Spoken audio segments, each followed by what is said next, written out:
All right. I believe this means we are live. Ladies and gentlemen, boys and girls, tech fans of all shapes and sorts and sizes and persuasions, welcome to another episode of the Monday Morning Tech Chat Show on the SGGQA podcast channel. I'm Juan Carlos Bagnell, aka Some Gadget Guy, the SGG of this terribly named podcast series, but the QA, that's the important part. Obviously, the most important part stands for question and answer. So we like to make this an interactive conversation, get our tech week started off right.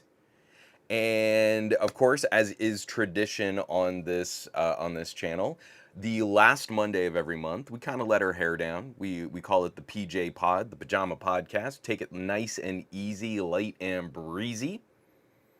I came up with that in the moment. I actually derailed myself because I tried to rhyme. But no, this is where we really gotta focus on what the chat wants to talk about.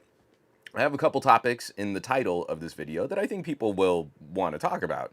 But wherever we want to go, wherever the chat takes us, if we just start talking movies, music, and TV or something like that, we're gonna leave this open. We're not gonna have the traditional like, let me hit you with all of the heavy politics and tech news and all of that stuff. We're gonna jump right into some housekeeping and some fun stuff, and then of course we've got Qualcomm announcements. Last week I did not do a great job of digging in deep, but we still tried to dig pretty deep on MediaTek's announcements. So last week, MediaTek got the jump on Qualcomm announcing their new phone chip, and of course, Qualcomm came back with, "Well, we see phone chips and laptop chips, and Apple better look out." So we got some competition brewing, and competition is the name of the game. That's what we really like to see. So, we've got a fun crew here already in the chat. Seeing Barry mixing it up. Simon says Hypno. Felix Fegans. Magnificent, majestical, magnanimous, miraculous, merciful, motivational Monday morning, everyone. I fumbled everyone. I got it through all the M words that you put in there. I cold read that. You see, like I got all those words out. That's pretty good for a guy with a very light stutter. I'm seeing JGJ. I'm seeing Nick Gay, Jimmy Fire Dragon, Farhan, Archieox. It's almost midnight where Archie is. Archie should go to bed. Archie sounds tired. On the road, Tang, just saying hello with a little wave. Gadget Goddess is going to be listening in. I'll always love to see GG in the chat. Ron Guido, John Gao. I'm missing someone. Dave Burns was in the Discord dropping some chat. Sparta TGC talking about big batteries and phones. M George, would you prefer the Xiaomi 17 Pro or the OnePlus 15? So save some of those. I want to start with some chips, get that out of the way. I'm going to front load some of the nerdier nerdcore stuff and hopefully be able to detail it better than what I did with MediaTek. MediaTek last week, I was like, let me hold up this phone, and this phone has this number of big cores and number of medium cores. I feel like I went back and listened to it. Again, not having good props to hold up to show people what I'm trying to talk about or what I'm trying to demonstrate, it did sort of illuminate for me there are challenges. There's like a cultural perception of like automobile power. You could say something, oh, this is a 4-cylinder, 6-cylinder, 8-cylinder, and people will generally go, oh, well, more cylinders mean more power. And I wish we could get to that with the chips in our phones and tablets and now in our laptops. Is we focused on other things like clock speed. Remember, like in the Pentium days, yo, this is a 1 gigahertz. Gigahertz. That just sounds mean. Like it's gonna hurt you real giga with the gigahertz. So we focus on clock speed, and now even in our headlines, we're putting out all this information about clocks. I mean, clock speed is still very important, but the design of a multi-core chip, not all the cores are the same. So if we could start getting techies more into the conversation, that would kind of help change up like what's going on. How we sort of categorize technology and what our expectations should be from different chip designs. And I think this year is going to be really interesting. What this looks like between MediaTek and Qualcomm, because their chip philosophies are very different, and then Tensor's just sort of in the corner, and Google's just sort of like eating paste, Ralph Wiggum style. E. Victor Debs, did Qualcomm invite you to their summit? You've been a big advocate of ARM chips. So no, Qualcomm. My relationship with Qualcomm PR is really weird. Uh, we tried to do some work together on Snapdragon Sound, and that was during the pandemic. And there, this is so embarrassing. I'm going to air some dirty laundry. Why not? So we were going to work together on an interview with one of their engineers, and the way that they set up their engineer, this is during the pandemic, they put him on like a terrible laptop webcam. So here I am trying to like work with them on a sponsored video, on a sponsored interview to really talk about like the future of their high res audio and stuff. Someone who's on laptop webcam, laptop mic in like a blacked out room, backlit, just awful. And they ran me on that. Like, well, let's see what we can put together. So I had to edit this whole video. In the meantime, Snapdragon Sound just gets announced and released. So then we have to reshoot the entire thing with someone who's more PR focused, less engineer focused. She was still really savvy. If you go back and watch my interview with the Qualcomm rep for Snapdragon Sound, she's sharp. She knows her stuff. But again, it was like it lacks just that, the guy who's really tinkering with the parts versus the person who's just really well prepped on her presentation. And I wanted that nuts and bolts kind of mentality. So then that video doesn't really do well because all of the news for Snapdragon Sound had been out for like weeks. And here I am doing this interview like, hey, isn't it so cool? We're really getting to talk about this now, guys. So, flash forward. We haven't done anything else except they did invite me down to San Diego to go hands-on with the first X Elite chip. So that's the video I put together, all those red laptops that I wish Qualcomm would actually just sell their test reference design laptop, because that was such a pretty laptop. So I went down there and I covered that as kind of a newsy talk piece, just, CPUs and ARM is, finally being taken more seriously. But I've never been invited to a Snapdragon Summit. I've never been invited out to Hawaii. It really feels like they only look in my general direction when so many other people have canceled and they just need to make up some extra spots. I think it's one of those things. I'm an individual, so I'm an influencer. So they want me there to take funny pictures and be on Instagram. And hey, look, guys, I'm holding this 3D printed mock up of the chip. And isn't that so cool? And no one in my audience cares about that. Literally, none of you in this audience care if I hold up a plastic chip and go, ooh, a new chip is coming to your phone. And look, I'm on a beach in Hawaii. I don't care about sharing that photo. So I know you don't care about seeing that photo. So at some point, I'll go hands-on with both a Dimensity 9500 and a Snapdragon 8 Elite Gen 5. And I hate Qualcomm's names. But unfortunately, no, I don't make the cut. I don't make the cut to be actually invited to the big fun events, because I'm not an influencer with like millions of followers, and I actually do test things. And my last conversation with a Qualcomm rep, I point blanked them and said, listen, you're losing to MediaTek in all of these ways. And then my last conversation with the MediaTek rep was, listen, you're actually beating your competition in all of these ways, and you're sitting here and still trying to impress us with Antutu scores. And it's like I've kind of pissed off both MediaTek and Qualcomm just for telling them to their faces, like, your product's actually better than the bigger, higher profile company in the space, but you're not telling anyone, so it doesn't matter. And then to the other team saying, hey, listen, your competition, who is mocked for not having as good a chips as you, is wiping the floor with you right now. And what are we doing with chip design? Why aren't you talking more publicly? You're still trying to tell everybody you've got the fastest chip. And you're like, and yet when I do work on your chips, it's like you get crushed. So maybe we're focusing on the wrong thing if because we're going to talk a lot about Geekbench scores in this podcast this week, and you can imagine how much confidence I have in bigly number on bar graph for a synthetic benchmark like Geekbench. So it's pretty great.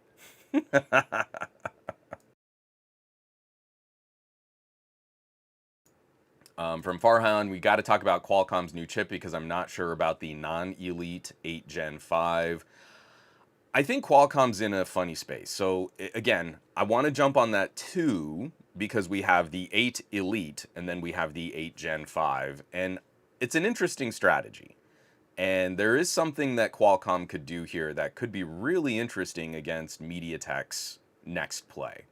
I don't trust that they'll take advantage of it, but if I were strategizing and looking at what the potential for something like that would be, there is definitely something I would look at to kind of embarrass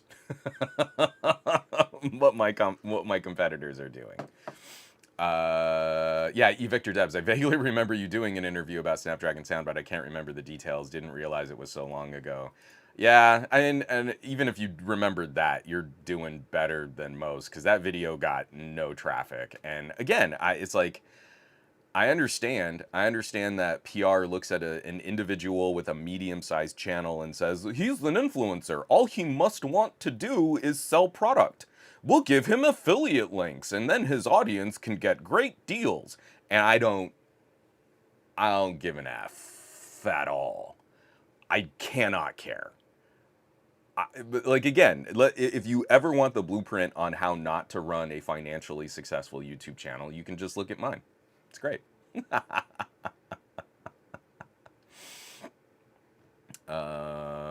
Do do do. Well, my favorite thing in E Victor Debs is saying, I feel I mean, it feels like they send out every influencer out to Hawaii, and it's a bummer that some of that actually cares about Windows on ARM is overlooked. My favorite thing is, like, for example, there wasn't like a big MediaTek executive summit, but they were getting some groups together. I was invited to an event out in New York, but unfortunately, I wasn't able to attend. But my favorite thing is, like, we show up to these events, and it's just for example, we're starting to see all of the turn, right? When someone turns heel, if we're going to use a wrestling phrase, we're starting to see all the turns on YouTube. The Pixel 10 series came out, and OM gosh, it's so good. And who even cares about benchmarks and specs? And that's not what makes for a great phone for the average consumers who spend $1,300 on a phone. And you shouldn't care about any of that. And then Apple comes out with the new line of iPhones, and I was so wrong about the iPhone Air. I criticized it before I had my hands on it, and wouldn't you believe it, through sheer merit, pure meritocracy, now I'm telling you the phone isn't as bad as I thought. In fact, it's quite good. It's quite a good phone. Look, it even almost kind of survives a bend test that is never conducted consistently. OM gosh. So when it comes to things like chips, and you see a bunch of influencers down there, and they're people who regularly use iPhones and Pixels, what is the influencer benefit? I genuinely cannot understand. You have someone there who 99% of their year is sporting Apple Watches and iPhones, but they get big numbers on a single post where they'll hold up a Snapdragon chip down at the beach. Is anyone influenced by that? Does anyone look at that influencer and say, "Oh, you know what? She's cute and she's down at the beach, and she's holding a Snapdragon chip. And for just this one post where she's not clearly wearing an Apple Watch, now I'll consider a Qualcomm product." But that's not what they care about. What they care about is just getting lots of numbers and views and impressions on a post. And this has been the downfall of most sort of Android and Windows style marketing, is it's horrifically disingenuous. So someone who's individually an influencer in that kind of capacity is not changing anyone's minds to go and consider a Snapdragon or a MediaTek. But the numbers look cool. The numbers look great. So that's pretty awesome. Simon says, if no lifelong Android user makes annual switch to Apple. From Domoda Killa, Pixel 10 Pro XL is so overpriced for using an inferior chip. Yeah, I've been getting beat up a lot on that because, again, everyone loves moving the goalposts. Performance matters when it means one team can win. And then performance doesn't matter when you're looking at traffic for another team. And battery life is so super important until a company comes out with a thin phone. And then it's fine that you need to charge it at least once every day, if not maybe top off mid-afternoon. But that doesn't matter because your battery's going to die super fast. Like, it's going to age and degrade crazy fast. But we don't care about that now, because what we really are interested in is 7 years of software support, but you'll never make it to 5 years on that kind of hardware. It's so gallingly obvious, and yet we keep playing this game and we keep giving traffic to those people even when they're wrong.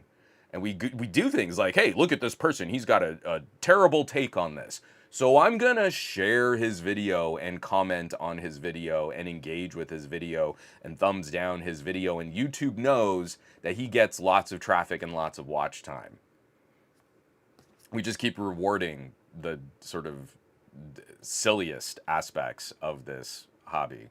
It's pretty awful. Let me take another quick drink of coffee. I do have a little housekeeping, and then let's actually dig into these chips, because I think some interesting things are happening here in, especially for the Windows side, for the Windows on ARM side. So 1 second.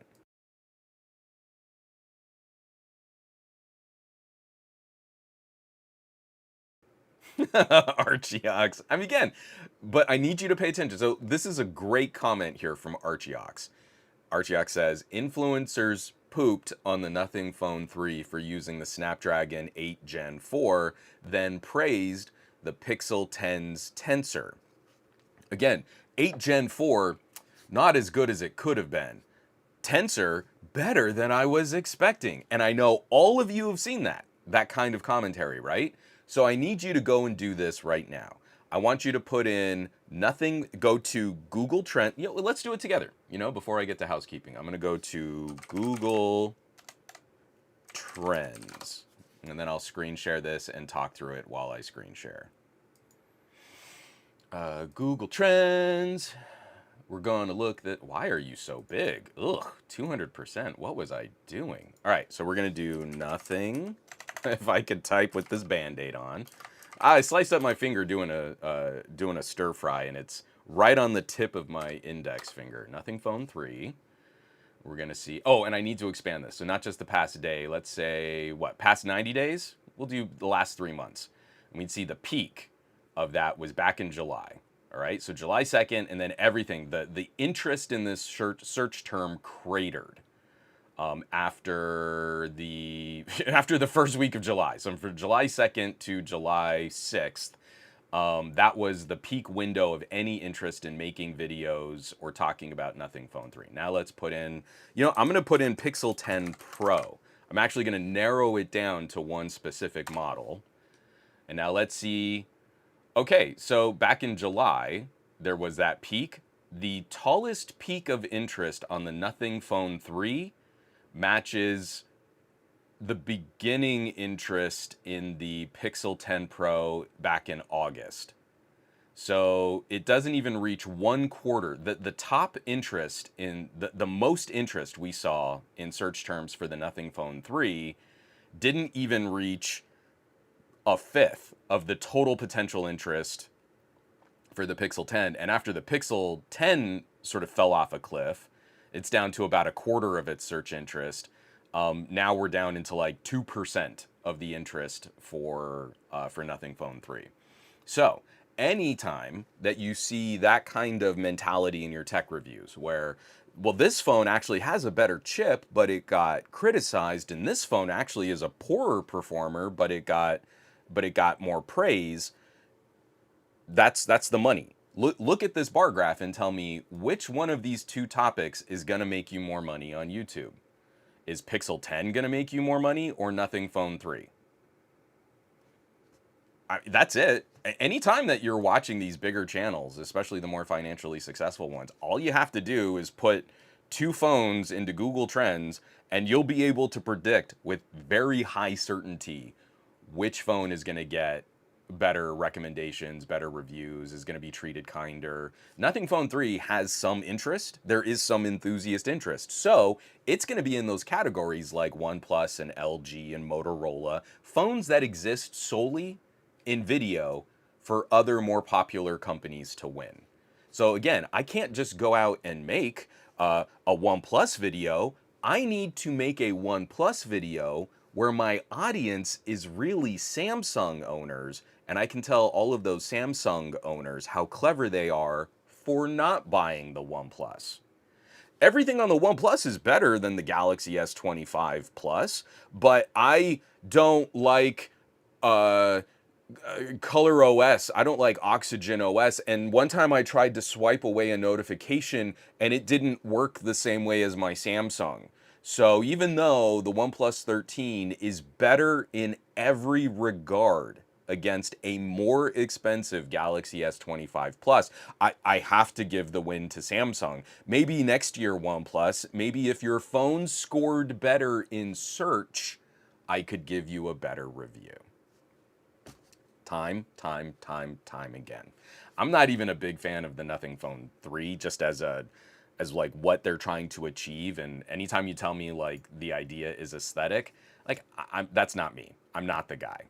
I genuinely don't care about wallpapers and skins. I like that an animation engine is going to be smooth, but we're past that point where skins used to drag performance on phones. And I'm going to customize it to be as simple as I can make it just so I can get through my day. But that one's pretty obvious. If you want to know why Pixel is getting a kinder sort of reaction or representation, just look at how much money you'll make. I mean, that one's pretty easy. So I do have some housekeeping here that I want to knock out.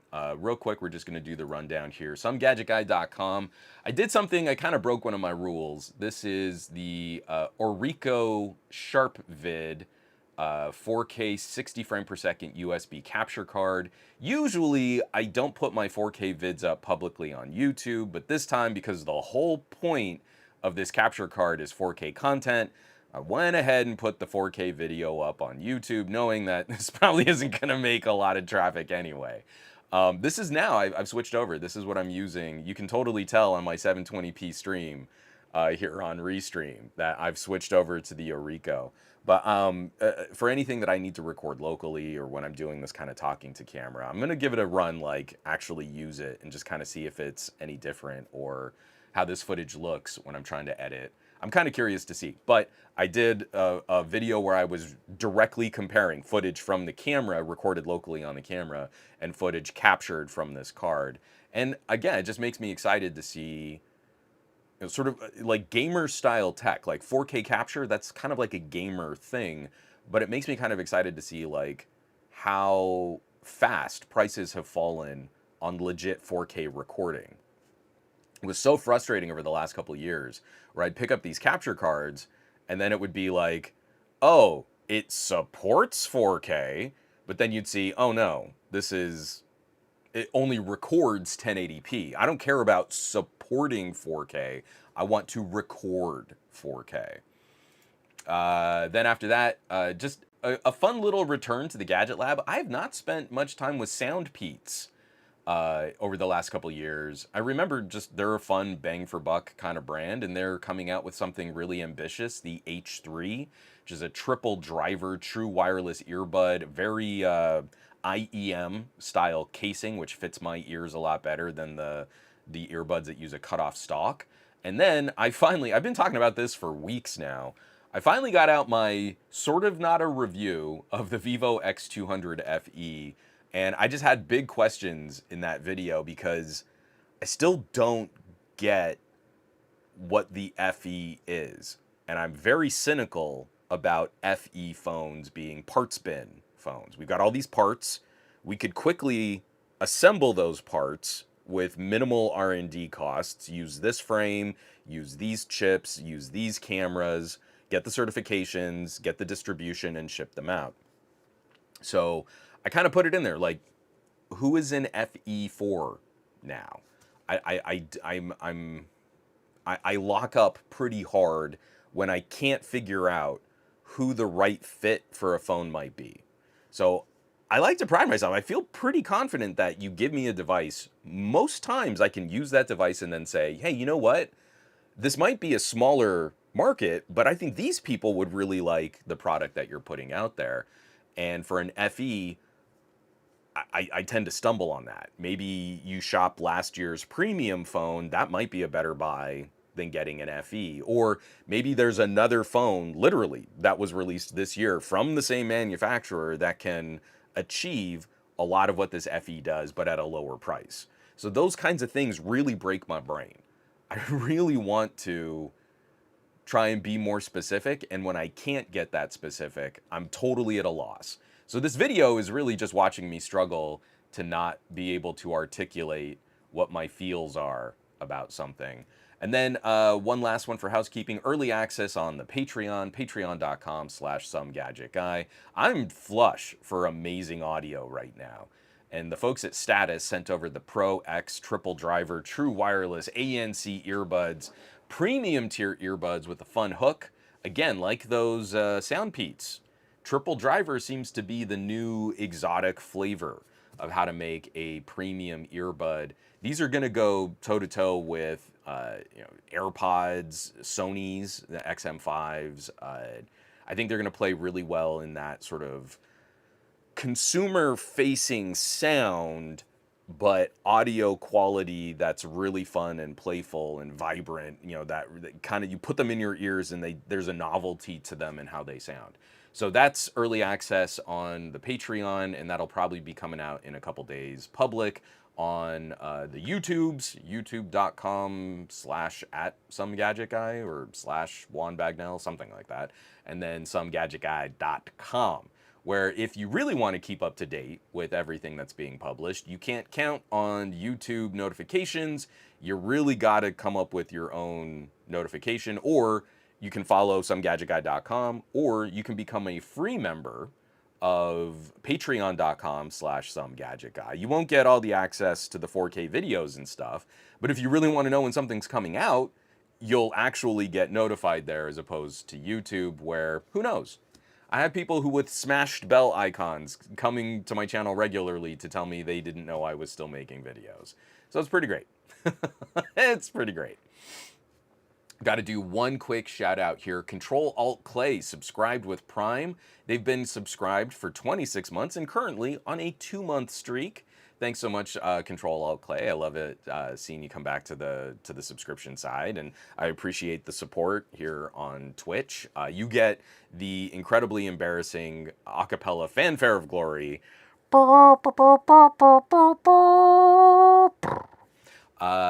But seriously, everyone tuning in, sharing content across social media. The sharing is critically important these days. And then for those who have the means, if you're subscribing and you're hitting up Twitch or you're jumping in on Patreon, I throw this out here semi-regularly, and I'd still love any feedback, but I can't do business with Substack.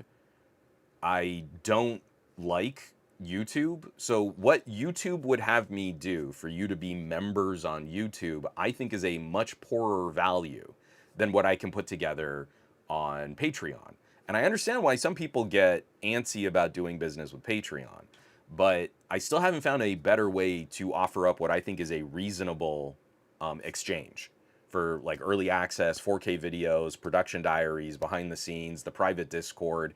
If you want to chip in $2 once a year and just catch up on all of that, I can't find a better deal. I can't find a better way to host that. So if there are any other suggestions or recommendations for how to manage those, for people who don't want to do business on Patreon, is there something else? Obvious joke being OnlyFans. So I appreciate everyone who's out there supporting, and I'm trying to find what I feel is the absolute best relationship and exchange for that, so we can keep the lights on here in the Gadget Lab, because let me tell you, it's getting pretty lean out there. As an influencer, because I'm a solo individual with a medium-sized YouTube channel, I must only exist for brand deals and sponsored content, and hey everybody, here's another promo code underneath this video and you should buy more stuff in this economy. It just drives me crazy. Drives me crazy. So that's housekeeping in a nutshell. Oh, Pup on Tech, I love that. Or become a paid member, since the Discord is super awesome. We have fun on the Discord. It's like really my safe space. It's where I try to like just legit kind of let my hair down and we can have the fun conversation. You know, like every time I'm in the podcast and I say, oh, let me air some dirty laundry, there's lots of airing of dirty laundry, spilling of tea in the private Discord that I probably should start shutting up about. Let me take another drink of coffee here.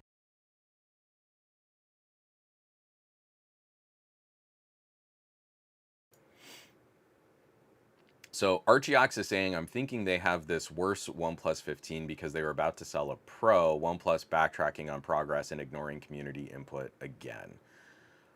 I understand the sentiment. So why don't we get properly, um, why don't we get properly into the chip news? Because we're gonna go from the laptop chips. You know what? I'll switch it up. We'll do laptop chips. OnePlus 15. I think OnePlus 15 will probably take, excuse me, a bigger chunk of the conversation. And then we can use OnePlus 15 to get back into phone chips. Hold on one second. So, uh, if you were down in Hawaii with your MacBook and your iPhone and your Apple Watch, you were privy to all the announcements that Qualcomm had to show off. I'm not bitter, but I'm super bitter. Notebook Check actually has a really good write-up. Anil Ganti over at Notebook Check. I'm gonna go ahead and screen share their piece here. Snapdragon X2 Elite Extreme benchmarks showcases promising CPU performance increase over Snapdragon X Elite. So, I hate Qualcomm's naming. It's flames on my face. Sorry, I'm ripping off Clue. So the frustrating thing, and it drives me crazy because I have zero confidence that this is how we're going to be talking about Snapdragon chips in 4 years, maybe in 3. And also, are the digits going to keep like this? Will we eventually have a Snapdragon X33 Elite in the year 2058? Like, I just think you can set yourself up so much better to help organize what's happening, and they keep moving generations and processor cores and other information around, and it makes it so stupid to try and keep a handle on what's going on. So now, if you remember, we had the Snapdragon X chip line. We had a Snapdragon X Elite. We had a Snapdragon X Pro. And we should have just had like a basic Snapdragon X. Like just a mainstream sort of Celeron style chip for low power, low cost devices. And that would have been a great trio. But they couldn't leave well enough alone, could they? So now we have a Snapdragon X2. So now it's not Gen, it's X2. So the number after the X is our generation. And then we have the Elite, which used to be a tier. We've got the Elite Extreme. It's like someone was cryogenically frozen in the late 90s. But maybe this person was like a chip genius back in the year 1999. And they were thawed out in the year 2025 and went to Qualcomm. And Qualcomm was like, hey, this guy's a chip genius. We're going to catch him up. Hey, 1990s chip designer, what do you think we should call our next chip? And he rips open a bag of Doritos 3D while chugging some Code Red and says, dude, we should call it the Extreme. And I just want to take a Qualcomm exec and just shake them until they see reason. That is this you had the lineup. Snapdragon X, Snapdragon X Pro, or you could do like Snapdragon X, X Plus, X Pro, X Premium, X Elite. What is confusing about the name Elite? Is it the goodest one? It's Elite. Okay, I'm assuming that's the goodest one. And we could have had it. Or you could have held to the same stupid gen suffix that we have on our phone chips. It could have been the Snapdragon X Elite Gen 2, Snapdragon X Pro Gen 2. I Because now what happens if we do have a proper second or third tier? The naming on this gets even stupider. So, name notwithstanding, what I'm happy to see, and again, the folks at Notebook Check, I like how they organize their work. This is already getting worked into their performance benchmarking. If you go to Notebook Check, you can get text articles the way that you should read them, with a really consistent layout for how chips are tested. Now, because this chip is new and it's only in Qualcomm reference design devices that I'm aware of, these are just the intro scores that Qualcomm is sharing. And wouldn't you know it, right up at the top, we're talking Geekbench. Geekbench tells you nothing about a chip except for how well it can finish a run of tiny little tests in Geekbench. As far as I've been able to determine, there has been almost no consistent correlation in Geekbench scores to real world performance when I run apps on phones and tablets. Even into our laptop testing, if I see a 10% win in Geekbench, that often doesn't mean anything for the differences that I might see testing a real world app. Like I might get a 10% win in Geekbench and then a video will render 12%, 15% faster in DaVinci Resolve. Or I'll get a 20% win in 7-zip, in the synthetic 7-zip. That's usually a little closer, but then I've had situations where a laptop that narrowly wins 7-zip synthetic test loses in an actual file compression test. So what we're interested in seeing is, for me, what I'm interested in seeing, let me just go ahead and reset that. What I'm interested in seeing is some generational uptick in performance would be nice. But what I don't want to have happen is Qualcomm chasing performance to power usage and heat that start to make a Snapdragon chip perform more like an Intel chip. I'm testing out some gear. I've got like this rugged tablet, and I've been comparing it against like some of my older rugged machines, some of my other laptops, and it's one of the things that still drives me crazy about Intel parts. It's gotten way better, but it still seems to manifest that if I plug the laptop in, it performs better than if I'm running just on battery. The battery cannot sustain the power draw of the Intel chip to maintain peak performance.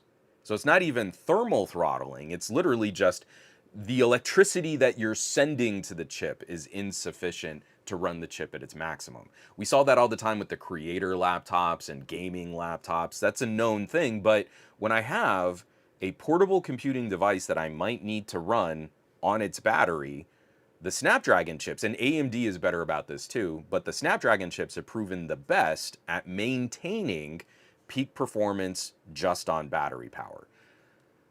So, getting into Notebook Check's results here, we're seeing some really solid improvements here. The Qualcomm reference laptop for CPU performance is closing in on multi-core scores that look really close to the MacBook Pro M4 Max. So that 16-core M4, that's a stellar chip, and Qualcomm is, again, if we're looking at Geekbench, within 10%, that margin of error could mean anything. That could mean that the Qualcomm reference laptop is 30% faster in Adobe apps or something like that. It literally does not mean anything except it runs Geekbench within 10% for multi-core, and it's, again, this is just, it's neat, but it's about 5% faster as a single core part. So we have to know that Apple is kind of right around the corner with some kind of M5 for like their MacBook refreshes. As soon as this is getting too close, we know Apple will kind of jump generationally. But the CPU performance here is encouraging. We are seeing some solid gains. What is it? It's about a 30% gain. Hold on, let me get.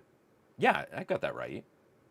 It's about a 30% gain over the Snapdragon X Elite Gen 1. I'm going to start just putting gens in there. This is the X Elite Gen 2. Cinebench, similarly, we're seeing the MacBooks sort of run the board, but the Qualcomm parts here are nipping at their heels. Single core performance again within, I don't know, I'm trying to do math in my head. Oh, I don't even need to do math in my head. I forgot that Notebook Check started doing this. So if I hover over the MacBook Pro, CPU score 178 points in the 2024 M4 Pro, similarly in the M4 Max, and the Qualcomm part is 9% slower. So, nice generational CPU uplifts, but honestly, Snapdragon X Elite wasn't suffering CPU performance. When you compared CPU to CPU, you could see that Qualcomm was clearly trying to outclass the Core Ultra 165. So they had, I think they had their sights set on the 155H, and then they just beat Intel with a stick, and it wasn't pretty. Where Snapdragon falls behind is in GPU performance. So I can play games on my Surface Laptop 7. So many names and numbers here, but that GPU is not beefy, and it's one of the things that kind of holds me back a little bit. Where, for example, like rendering performance in DaVinci Resolve can use the GPU. The X Elite is kind of pokey. I've done it. I do render a lot of video when I'm traveling. I'll bring that if I want to work in DaVinci Resolve instead of working on LumaFusion. That laptop can do it. It's not super fast at it, but it can do it.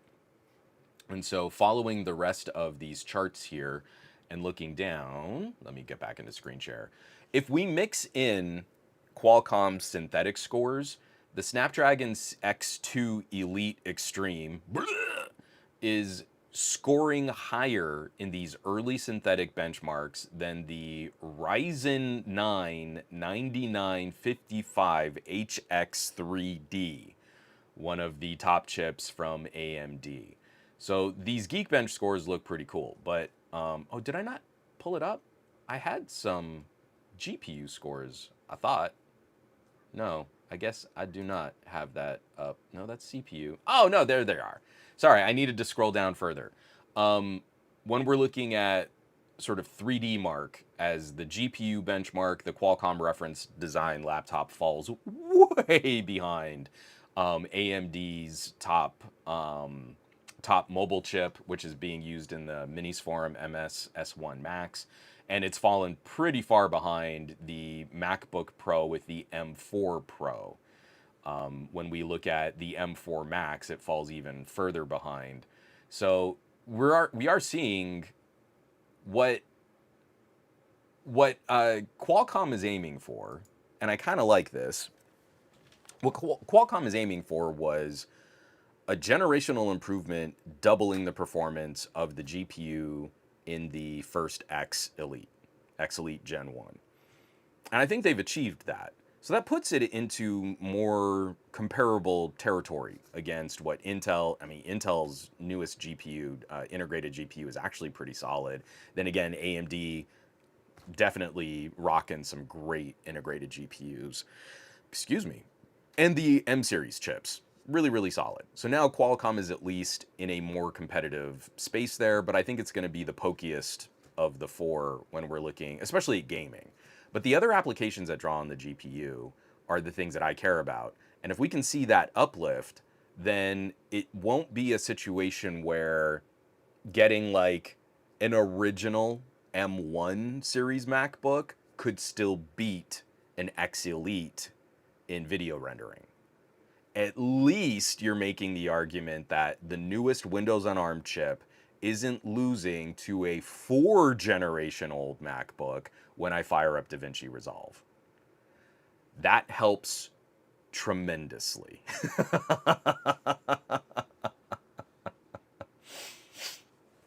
So from Team Vry, tempted to get a Snapdragon laptop, but compatibility issues with legacy games and software kind of hold me back. Team Vry, I'm pretty sure we've had this conversation on this podcast before. I would list out, like, what is it that is holding you back? Like, what are you using that isn't working? Because there's been less and less that I'm running into. It's not even legacy support. Like, it's all the weird stuff in Unreal Engine 5. Like, I can't play RoboCop Rogue City on my Surface Laptop 7. Actually, a lot of the legacy games are doing pretty great. And we just saw GPU driver updates. So, like, I can play Crysis Remastered, and I'm actually getting playable frame rates now. I'm getting more glitches in the sky than I would like, but the game's running really fluidly. So again, it's a lot of people like to trot out, oh, but I can't do this. And I feel bad for you. I do. Because Affinity works great on Windows on ARM. DaVinci runs awesome on Windows on ARM. Anything that is starting to get kind of squishy, you can also run like Linux builds, and Linux apps run awesome on ARM chips. GIMP, the new update for GIMP is running super, super smooth. So between GIMP and Affinity, I haven't touched anything Adobe in years. Audacity just got an ARM build. We're seeing there's a release candidate for VLC, replacing like legacy support for Windows 10 and better ARM support for video codecs and playback. I'm kind of thinking.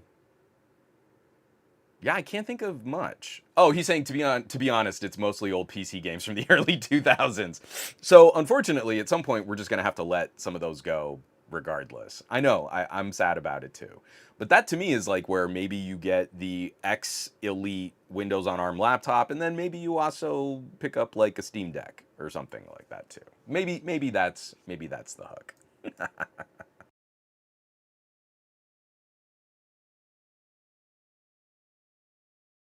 From Pup on Tech, there's like no software that doesn't work at this point. No idea what people are going nuts about. Some anti-cheat crap, but are you running that on a thin and light? So we've seen some steps and some improvements for anti-cheat. That has been improving. We're well covered for things like VPNs. That one pissed me off because it was like, oh, there are no VPNs that run on Windows on ARM. And then I would pick up my Robo Incala with the older 8CX chip and go, but I'm running VPNs. Are you stupid? No one seemed to like being called stupid, but then I would run the VPN and say, well, saying that no VPNs work means you have to be kind of a moron. And I mean that. Like, with disrespect, I think you're dumb.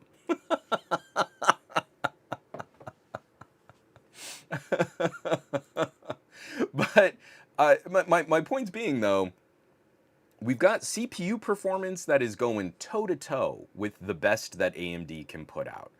I'm worried that we're seeing this on a reference device, and that reference device is probably letting thermals run a little high. So I would expect some kind of market correction when these Snapdragon PC chips make their way into production devices, and you have to deal with the reality of like cooling those chips.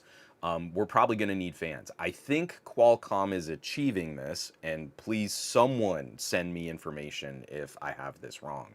But I think Qualcomm is achieving this in part, not just through more efficient processes, better foundry, better, it's a smaller die size, all of those technological advancements. I think they're also just pumping a little more energy through this chip. So when we talk X2 Elite Extreme, I don't think that's going to be a common mainstream part.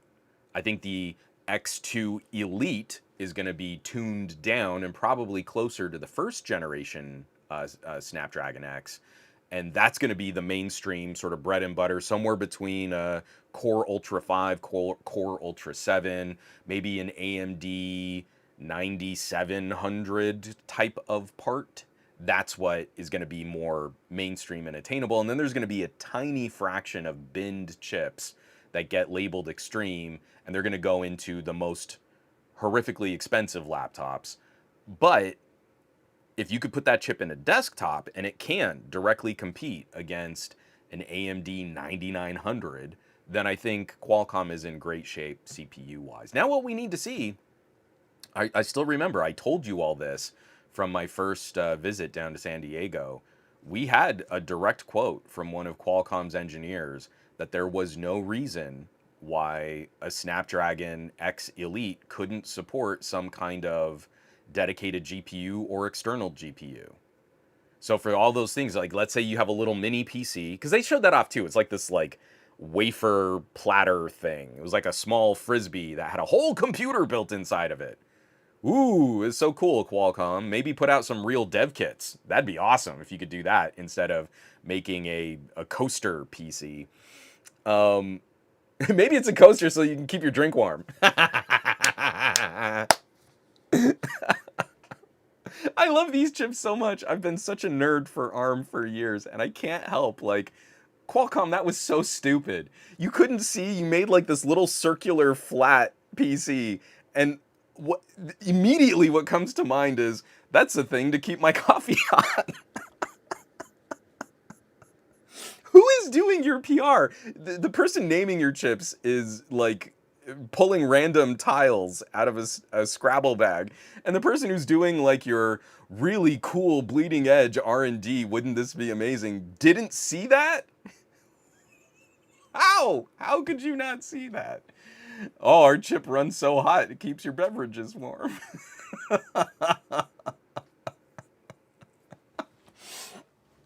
Oh, it's so funny. Oh, Fernando is saying, "Hey Juan, what's up? What's up?" Oh, Ike's Tech Talk. Ike's here. What's up, everyone? Hey, Ike. Missed your face, Ike. If you want to do more streaming, let me know, Ike. Pup on Tech, do you know if they have the video decoders that Intel has a few of, but Macs have a ton of, which helps with video stuff off the CPU, almost like NPU? No. Intel still reigns supreme there. Even against AMD. AMD has gotten better, but if you, for example, if you were building network attached storage and you wanted to run Plex, Intel's kind of really your only bet. Even if you had a monster AMD chip in there, I would still recommend going mid-tier Intel just because of exactly what you're saying. Those little like video add-ons, quick sync, things like that are they have a tangible impact on the performance of that system, and they keep the CPU from just getting hammered. So no, unfortunately, X Elite isn't in that same conversation. I think they're closer to AMD, but I'd still say AMD squeaks by. And then Intel is sort of the winning option in the PC space.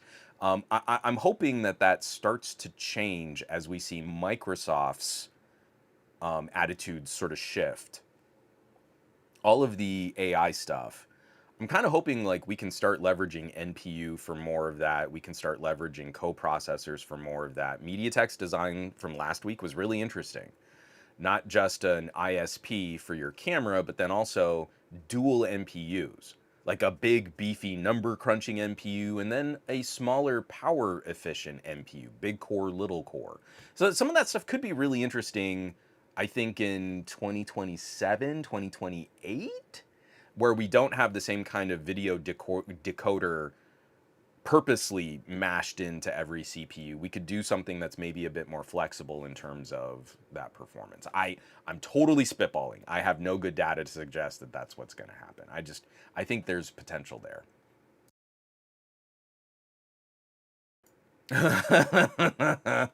Ike's Tech Talk. You're speaking to my soul, Juan. Drop my phone into a cooling dock with a plugged-in eGPU for some gaming desktop. Unplug it, connect it to a Bluetooth controller. Keep playing on the go. Nothing stopping us. Literally nothing stopping us except the will to make it happen. I did that video a couple weeks back, just talking to consumers in India. Like, just start using phones. Like, educate those around you. Pick up phone, plug into TV, and it becomes a computer. And we keep having nerds fight that idea. The people in my comments who are most vocal about not wanting that to happen are the people who think they're tech enthusiasts. And I'm sorry to tell them that they're not, but they don't seem to listen to me. I mean, we have phones that are already, last year's phones are already keeping pace with the Nintendo Switch 2. So if we just had software better optimized, games better optimized for last year's chips, they'd already be comparable or outperforming the Nintendo Switch 2. So if we could just get some cooling on that keyboard, mouse, display, you tell me you can't run a computer off of a Steam Deck or a Switch 2? No, you could do that. It's actually pretty good. It's actually really quite nice. So it's just pretty dumb. So, yes. Hold on. Woo, caught that one. So, I really genuinely don't feel like CPU was that precious from going from the Snapdragon X to the X2, but the GPU improvements should at least. I feel like the GPU improvements should at least. Excuse me, man. I can't like clear my throat here. I'm like. Let me take a big swig of coffee here. 1 second. Sorry.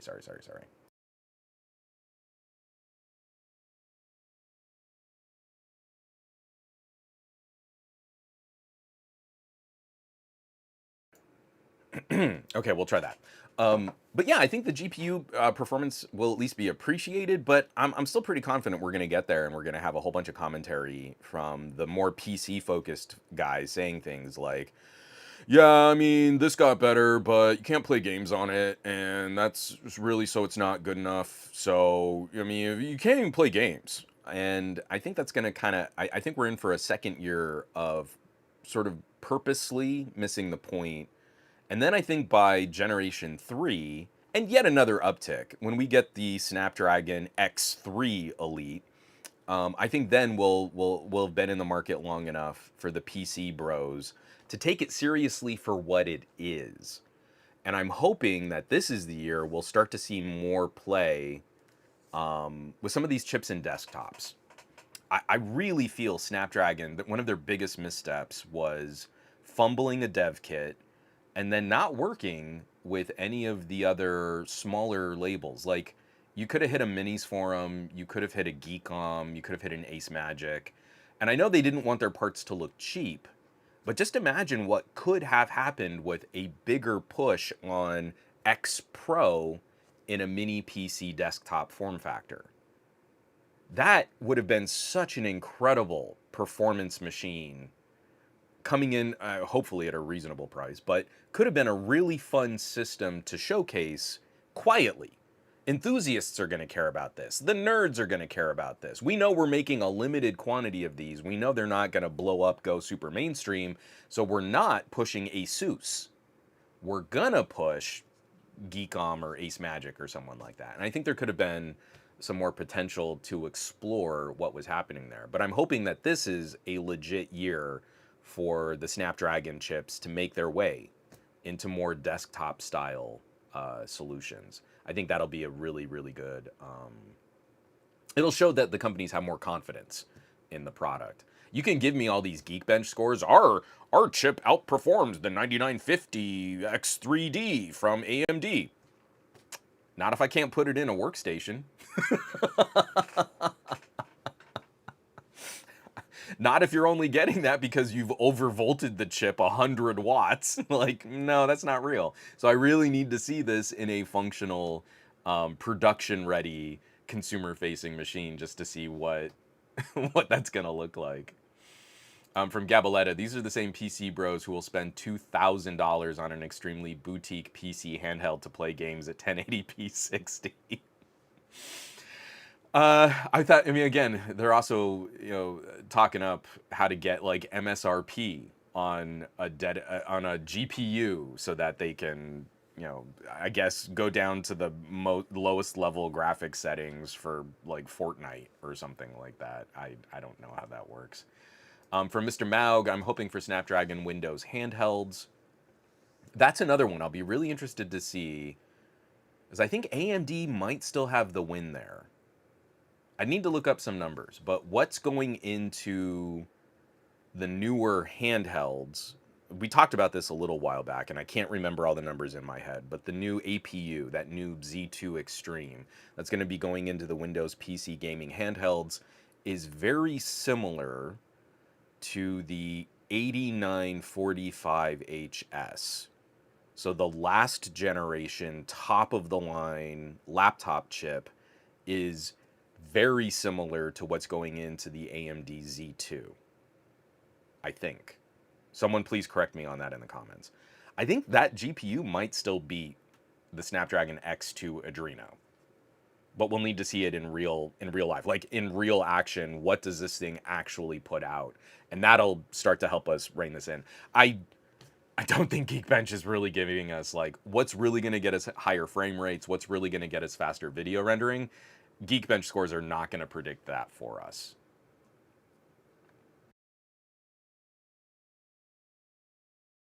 So, why don't we go ahead and move on? Pup on Tech.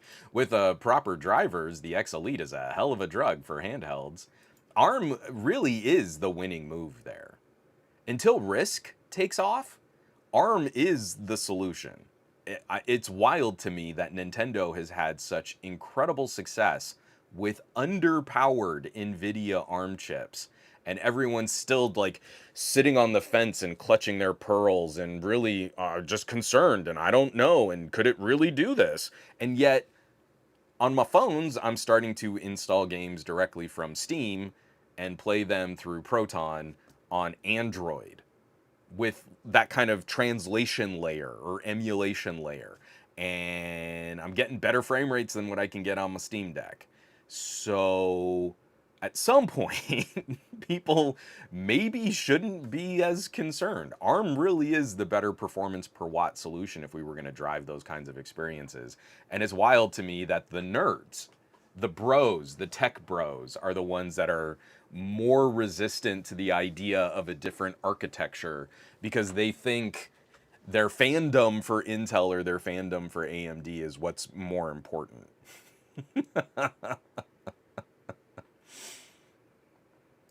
Oh yeah, Gabaletta. I completely agree. The problem with the new Z2 Extreme is pricing. Those things are pricey. The 890M is great, but it's only like 10 to 15% better than the 780M. And again, free of the context, like, what is the new Xbox? The Xbox Ally? Isn't it over $1,000? Like, that's a really expensive handheld. That's a really expensive console. A PlayStation Pro is not $1,000. So, you know, that's tough. Again, in this economy where upholstered furniture and beef prices are set to skyrocket, I know what I want to do. I want to spend 1,000. Actually, let me shut up. Now would be a really good time for nerds. If you like to tinker, if you like to pop off the back of your computer and look at the guts inside, now would be a really fun time to pick up a used or refurbished Steam Deck. Because the LCD Steam Deck prices have plummeted. I'm basically never going to get rid of my launch Steam Deck because like it's not worth selling it and packaging it and shipping it. I won't really make any money on that. And I could literally, if I ever get another portable for the games I like to play, the Steam Deck's still doing great. But if I ever do get another portable, I could replace the battery, clean it up, maybe get new sticks, then hand it off to my wife. Now is a really good time to go get some cheap used computing gear and just go to work on it. Go mess around with it. I got the cheapest one and it's got this like, terrible SSD. Let me put in 2 TB, baby. So good. So timing is so good right now. And I hate it because that's also sort of a commentary on people who are kind of desperate. Like, hey, I got to make the ends meet and it's time. I just got to offload this gaming laptop, or I got to get rid of this Steam Deck, or maybe I've got to sell my Xbox, stuff like that. And I hate that. But if you're a nerd and you're looking to work on some hardware and you're looking to tinker and play around with some stuff, now's a really good time to go shopping. Now's a really good time to just start poking around.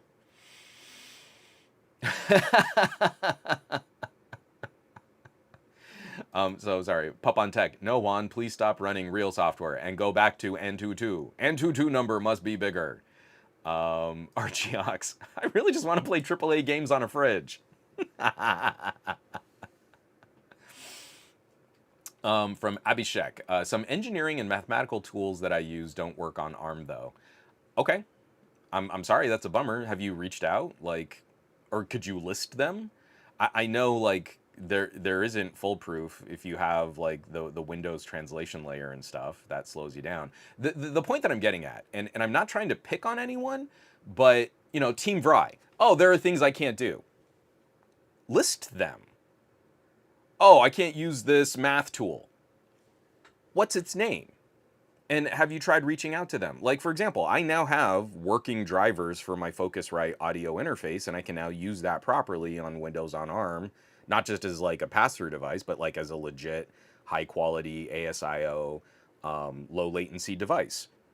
Do you know how many messages I sent to Focusrite doesn't know me at all. I'm not famous to Focusrite. But do you know how many conversations I had with Focusrite engineers about this stuff?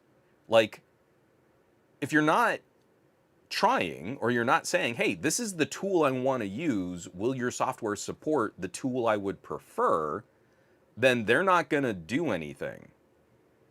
You have to tell them, if I can't get this solution and I need to start looking at other solutions, maybe there's a Linux app that might work for you instead. I know I'm being really broad here, but also I don't know what you're describing. So I have to be broad. But there have been a number of times, like even back on my older Windows on ARM gear, I would say, hey, I'd love to use this, but I can't. So instead, I found a Linux alternative, and I'm just going to do that instead. And now you're losing a customer because I just moved to a free piece of software, an open source piece of software, and I don't really feel like I'll go back. That's how Adobe lost me. I was using Photoshop. I don't do a lot of heavy editing, but then I went to GIMP. Why would I pay for Photoshop for low-level stuff if GIMP works just as well? And then just as I was thinking like, hey, you know what? I might need to get back into Adobe software. Guess who supported Windows on ARM? All of the Affinity apps, their publisher app, their photo editing app, done. I've never given Adobe another dime. And I know they don't really care about that. They don't care about individuals. What they really are focused on is that licensing, that corporate business licensing. But then I start working with my clients and say, hey, this is my workflow. This is what I'm doing. If you want to spot an Adobe license, then I'll work with you. But otherwise, I'll just work on this side, send you the finished stuff, and we can call it a day. And 9 times out of 10, they're fine with that. So I totally appreciate, oh, I use this one app, it don't work. That's always going to happen. There's still Apple software that gets weird about this trend. In the M4, you couldn't have a more perfect framework for update your app, you've got to do this. But legacy stuff, Apple's always been miserable about. Apple's always been the worst at supporting older stuff because they want you to buy the newer stuff. So again, it's important that you're in those communities, you're talking to those developers, and you're saying, this is a tool. This is a tool that I'd love to see some synergy on. And what is your timeline or your roadmap? Will you be supporting these ARM devices? And at least get the answer there. If you're not engaged in that conversation, they know there's no interest or demand for it. They're not going to just do it and hope that people switch. They need to know that if we put in the effort to make ARM native solutions for this, that there will be people who use it. So they're not going to do it first and hope that you show up. Oof, Gaboletta, the Lenovo Legion Go 2 Z2 Extreme version is $1,400. Oh, Mr. Mag, $999 for the ROG Xbox X, and I think $1,350 for the Legion Go 2 with the Z2 Extreme. Man. Oh, that's a lot. Victor Debs. Audiophiles have this reputation for hating Apple, but if you go on subreddit for headphones, so many Apple fans that defend them militantly. Super Reviews, for instance, refuses to review any non-Apple true wireless. Um, I don't know. Here are the edifiers. These are planar magnetics. The detail and articulation that you get out of a planar is something stupid. It's ludicrous. This is an inexpensive earbud with triple drivers from SoundPeats. If you wanted a manufacturer earbud, do I have them in front of me? I don't. Oh, I don't know where my OnePlus buds are. I don't like the design because of the stalk, but dual driver and easily feature complete against AirPods Pro. Then, of course, here are the Status X Pro. So this video is early access on the Patreon. Triple driver and incredible build, sound quality. EQ gets a little funny, but it's real good. So all of those get to benefit from higher quality audio codecs than Apple would ever give you. So if you care about high quality audio, you should absolutely not be using an iPhone.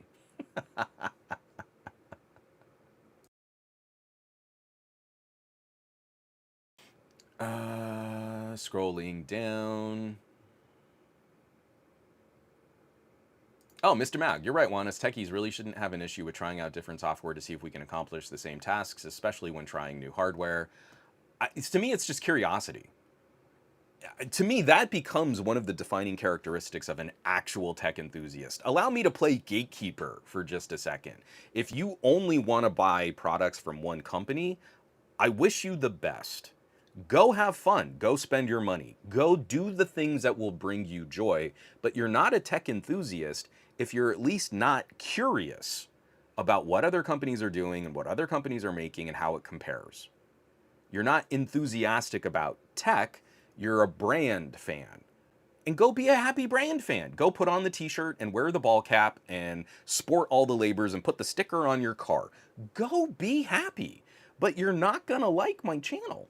And that's okay. We don't need to be besties. But if you're at least curious about what the competition is like, then you are actually a technology enthusiast. And now is a really desperate time for us tech enthusiasts because we're losing competition. Our choices are getting squeezed. Intel is in dire straits and should never have been allowed to occupy the space that they did through market manipulation. We don't get better products when you just praise your favorite companies and you don't criticize. All the bootlickers telling us that thin phones are a thing because Samsung and Apple said so. You're not winning over consumers. You're telling consumers I'm a brand shill. Because consumers aren't out there begging for super thin phones with terrible battery life. Consumers are out there saying, I don't care about 10% more performance this and 30% more performance that. I want a phone that can last 3 days on a charge. And Apple got rid of their most practical phone to give you a thin phone. So it doesn't matter. If all you're doing is just praising this company because you're afraid you're going to make less money and Apple's going to blacklist you, just own it. Just tell people I'm an Apple shill. I'm a brand fan. That's all I care about. But if it's this thing like, well, I can't use that other competing device because this one thing that I haven't even tried on it doesn't work because someone on Reddit said so, then that's not really being curious. Like, talking to people. You know, I'm here. If you're on my Patreon, if you have a math app that you don't think works on Windows on ARM, I install stuff. Someone asked me about AutoCAD support. I ran through AutoCAD. It works through translation. The performance is not as good as native x86, but it still works. You could still use AutoCAD. You know how we know this? Is because someone asked me and I tried it. Because they were curious and I was curious, and I love rewarding curiosity. That was time out of my day. But I'll mostly only do that for patrons.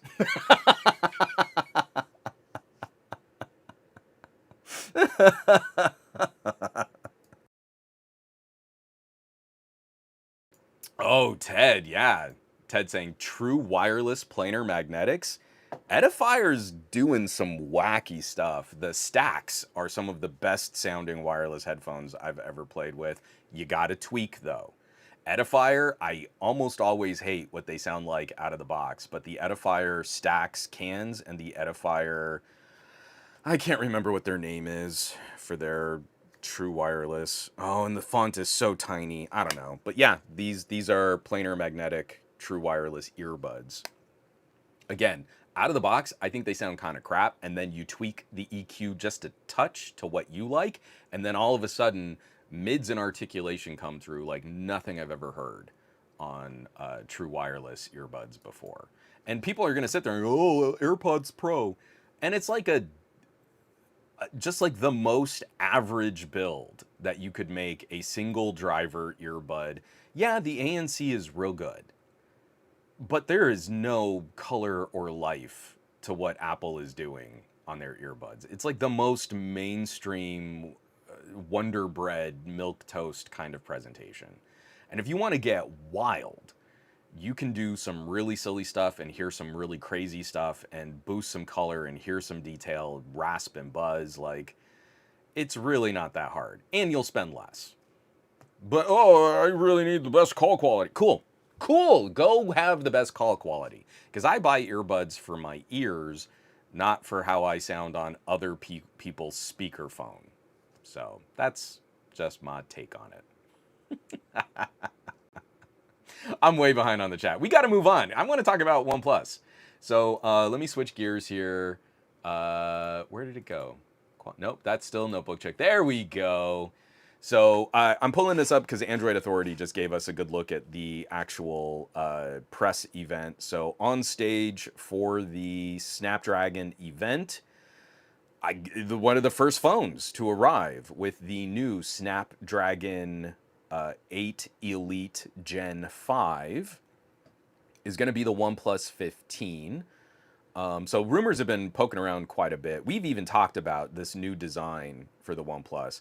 I hate the main photo. So when you see the actual presentation on stage, they're using the black OnePlus on a red background, and that messes everyone's exposure up. So then if you go down, we can see there's this new sandstone white OnePlus that's going to be coming out. And this is the photo that I think more people have been using.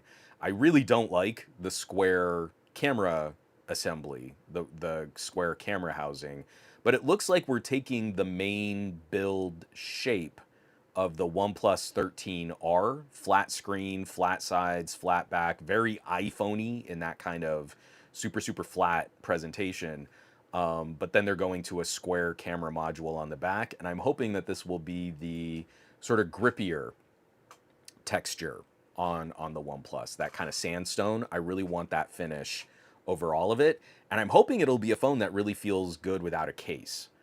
I'll be really curious to see, like, what does this feel like? Is it going to be as fragile as back glass? What they're saying, it's going to be one of the most durable devices that they've ever made, and I'm hoping that translates into it's not just durable, but you can really you could really maybe go caseless with this. But the big news, of course, being this has got the new Snapdragon chip, support for a new, even higher refresh rate display, 165 hertz display. They are ending the OnePlus partnership with Hasselblad, and they're going with an in-house image processing for the camera. I am wholly expecting the cameras to be a downgrade because they're not talking anything at all about camera hardware. I bet you this is going to be similar to the cameras that are already on the OnePlus 13R. Going down to a smaller main camera sensor, going to less reach with a smaller telephoto sensor. I'm pretty confident that that's going to be where we save some money. Why we're not using the Hasselblad name? Because Oppo, the parent company for OnePlus, still has a partnership with Hasselblad. It's just not going to be labeled on OnePlus phones anymore. And I would guess my because we'll never get the behind the scenes on this. My guess is they're stepping that down. So instead of making that look like a downgrade for Hasselblad, why spend money on a Hasselblad collaboration if the cameras aren't as good as the cameras that are on the OnePlus 12? But the biggie, the biggie, of course, in all of these announcements Actually, let me pull this up too from Weibo. We saw a whole bunch of stuff. So the new look of it, just really pretty. Oh no, pop-ups. Get rid of that. Um, so that sandstone look, you can see that seam right there. So I'm hoping that this is a textured back. Excuse me, on the back of the phone, and it looks like a OnePlus 13R to me. But I'm hoping we get to keep some of those things that make OnePlus such a unique device. If this is an action button or if this is like a programmable button instead of the volume rocker, I still hope we have that as like a main feature. But then also on Weibo, they have a whole bunch of other things that are kind of leaked out, and we should be seeing a ridiculously big battery. So right now, someone point me. It's not in the. Where is it? Videos, AVP. Nope, it's not in this. What is the estimate? So like the rumors and the leaks were saying 7,000 milliamp hour battery. Is that what the OnePlus 15 is rumored to have? I can't I can't find it in the Android Authority or on the social media site. Someone please in the chat correct me. I'm pretty sure they said 7,000. But Farhan is saying, I'm sorry, but the OnePlus 13 camera island still looks better. I like the circles. I love holding up a phone with the circle camera assembly on the back. It's one of the few things that will still draw someone's eye and be like, wait a minute, that's not an iPhone. That's also not a Samsung. What is that? I'm hoping that that'll just be Xiaomi and Vivo. And then I can still hold up phones that people will still kind of be curious about like that. So it's great. So from Red Hydrangea, this looks like a rebadged Oppo Find X9. I'm almost positive it is. So if you looked at the Find X8 Pro and then you compared that against the hardware from the OnePlus 13, they were very similar. So again, Oppo is the parent company. I would love that they would maybe just stop making bespoke OnePlus phones and then just do a box label change. So give us the Find X8 Pro, give us the Find X8 Ultra, and just call it the OnePlus 15 Pro and the OnePlus 15 Ultra. I would love that. Just do it.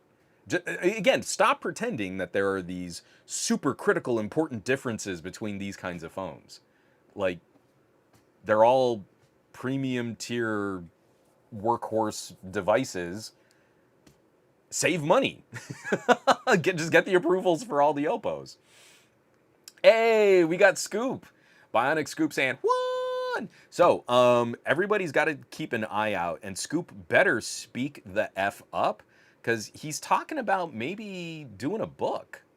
And if someone is looking at shopping a good photography book, then I think they should absolutely stay tuned. I don't know if I just broke some news there, Scoop, but you just let us know if that chatter that we've been hearing is something that we can start promoting. And if I need to, I'll cut this out of the podcast.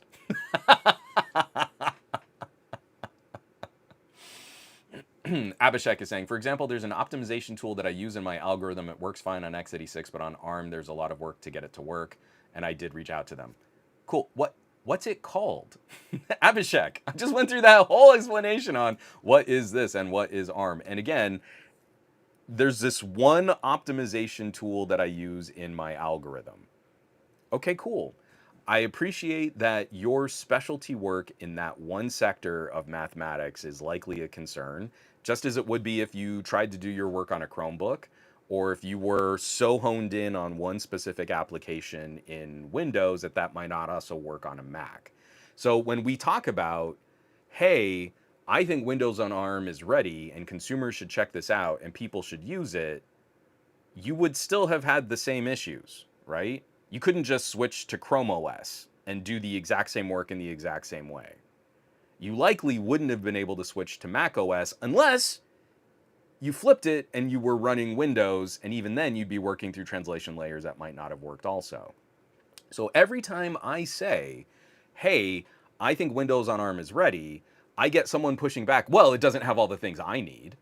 And then I ask, and then it's something that is really hyper specific. It's not, hey, I can't open up a Word document, or I can't use a Chrome browser, or I can't edit HEVC video in DaVinci Resolve. It's I've got this hyper specific pipeline of mathematical instructions that requires this component to be a part of an algorithm. And do you see how that just hits the brake? We're talking about the OnePlus 15 now, and we have slammed on the brakes to try and talk about a mathematical adjustment in your algorithm when that affects you. It's the same thing as saying, it's like, oh, you can't play games, but you can totally play games on, Windows on ARM, but you can't even play like all the games. And you're like, oh, you can play almost all the games. No, but you can't at the same frame rate as a workstation with like 5090. Cool. Do you see how that was not really a conversation in earnest and of substance? It was my one feeling on this for my one specific use is different than the vast majority of consumers out there who might encounter some kinds of issues with compatibility. There is, you know what I didn't bring up in any of my subsequent reviews? My mom has this really crazy quilting rig. And when I was on the Robo and Kala, I was just curious. Like, she has this one tiny ancient program that operates a part of this older quilting assembly machine. And wouldn't you know it, it just doesn't work on Windows on ARM. So if you're a hardcore quilter using legacy hardware and requiring this one tiny little application component that doesn't talk to the quilting machine, I guess you can't use ARM chips. I feel bad for you. I don't know how many people that is. If you go to like the Quilting Society website, I think they've got 10,000 members, and I'm willing to bet that the average age of those members is higher. Is upper age limit, upper age bracket, and they're probably not that concerned about the newest developments in silicon. So you fit in that conversation kind of the same way. And I'm not trying to pick on you, but I am trying to draw, this is the mentality. I'm going to say ARM is ready, you should try an ARM laptop. And someone's going to say, but for my very hyper-specific needs, it doesn't work for me. But they're not going to say that. They're going to say, it doesn't have support for all the applications. True. But if I force you to tell me which applications, a lot of people are going to say, that doesn't matter to me. Most of the people are going to say, that is not applicable to what we're talking about. So again, I'm just trying to say, when we think outside ourselves and we look at all of the people around us, like for example, I went a long time not being able to use my Focusrite. I went months without being able to use my Focusrite audio interface. And I was still out there telling people, I think Windows on ARM could be ready for you. Was I being horrifically irresponsible? Or was I acknowledging someone who owns a Focusrite 8i6 is likely not someone, one, who's going to be messing around with a bunch of different computer builds, two, is not an average consumer who just does the basics on laptops, and three, already acknowledges and understands there are things like compatibilities and issues, and that's really more of a potential roadblock than me saying ARM is ready. And yet, I still did tons of audio recording on my Surface Laptop 7. But how could that be? Because other audio interfaces still worked as basic pass-through interfaces. I could still get XLR connections with phantom power. I actually found a bunch of really fun solutions I could plug directly into the headphone jack, and then I was using things like portable mics to fill in the gaps because those are USB-C powered. So I still had solutions that I could point to and not feel like I was trying to make one claim, Windows on ARM is ready for high-level recording and audio editing for a niche population of people that require specific ASIO drivers. I was saying, for the claims that Qualcomm is making about general computing, Windows on ARM is ready. So I feel every single time a nerd wants to get up in their fields and say, but it doesn't support all the software, you got to be specific, because then we can account for how much of the computing population is that going to affect. It sucks for you. I'm absolutely in agreement. I wish it had that translation layer so that it could work with your algorithm and you wouldn't be stuck with an x86 machine.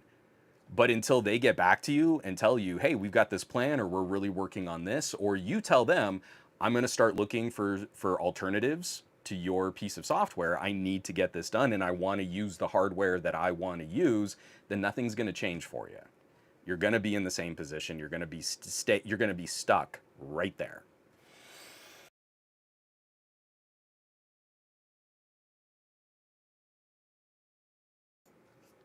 Um, Sorry, I'm way behind on this. So, OnePlus 15.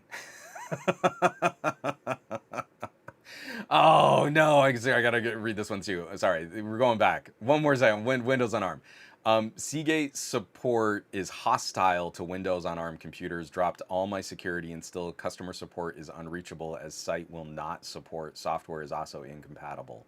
Seagate. I'm trying to think what I use. So all I use from Seagate are the drives themselves. I don't think I have anything that's like a proper Seagate enclosure. And I gave up on anything Western Digital or Seagate as a box.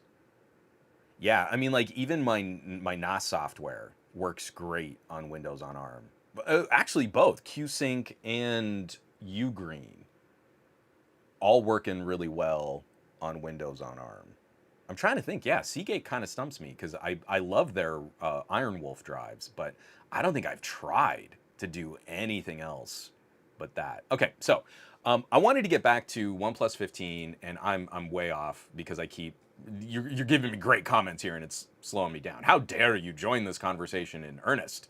Um, so one of the things, this is someone I already forget who brought it up earlier in the show, but we have the OnePlus 15. I am starting to feel like OnePlus 15 is.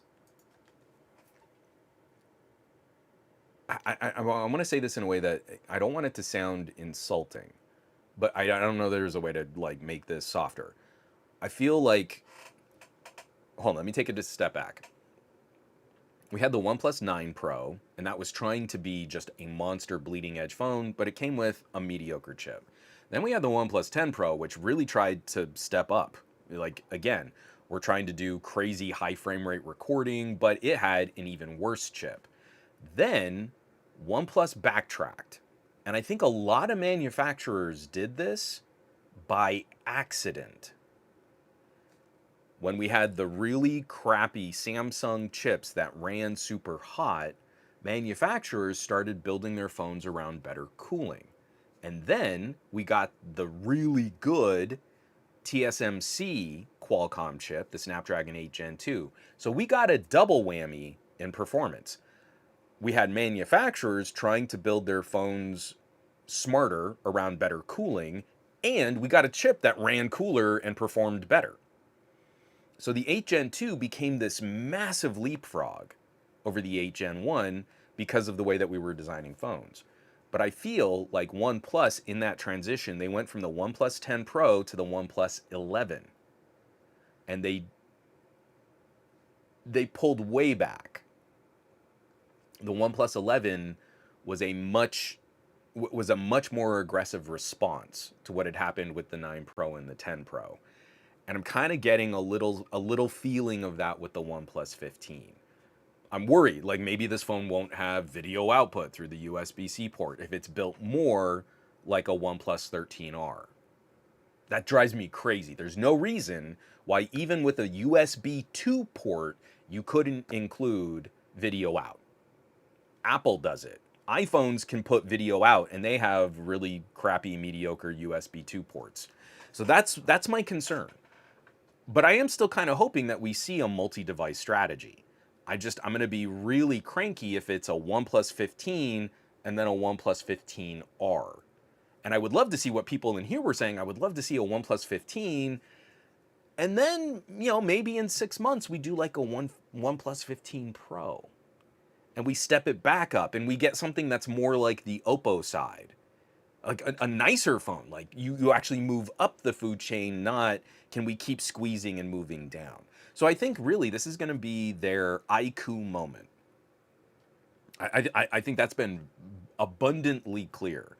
IQ built some of the biggest headway in India over the last year. IQ sales um, saw significant growth over companies like Xiaomi and Realme and Poco. Vivo IQ actually saw some really good, made some really good progress in a lot of markets.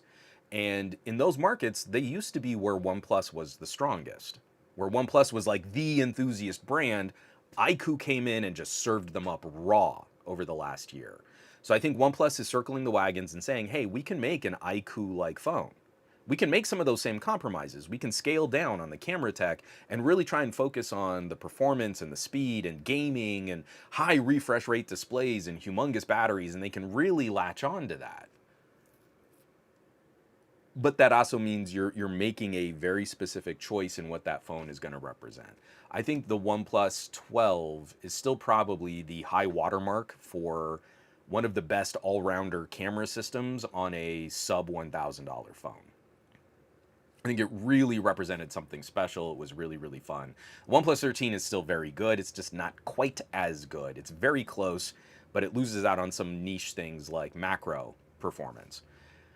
I think what we're going to see is a bigger step back here on the OnePlus 15. So we're going to have massive battery life, super fast charging, this new incredible chip that has crazy graphics processing capabilities, and as a lifestyle device, it's not going to be quite as nice for camera stuff as the phone that it replaces. So I think that's kind of the transition that I think we need to be in line for. I don't know if anyone looked it up if it was if it was 7,000, but that kind of thing I think is going to make.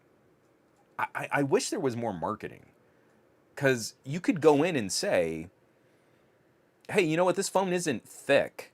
This isn't a fat phone. If it's like, where did I always like misplace my OnePlus 13R. Where did it go? I have no idea where that phone went. But I mean, again, the OnePlus 13R I think is just even a fraction thinner than my Pixel.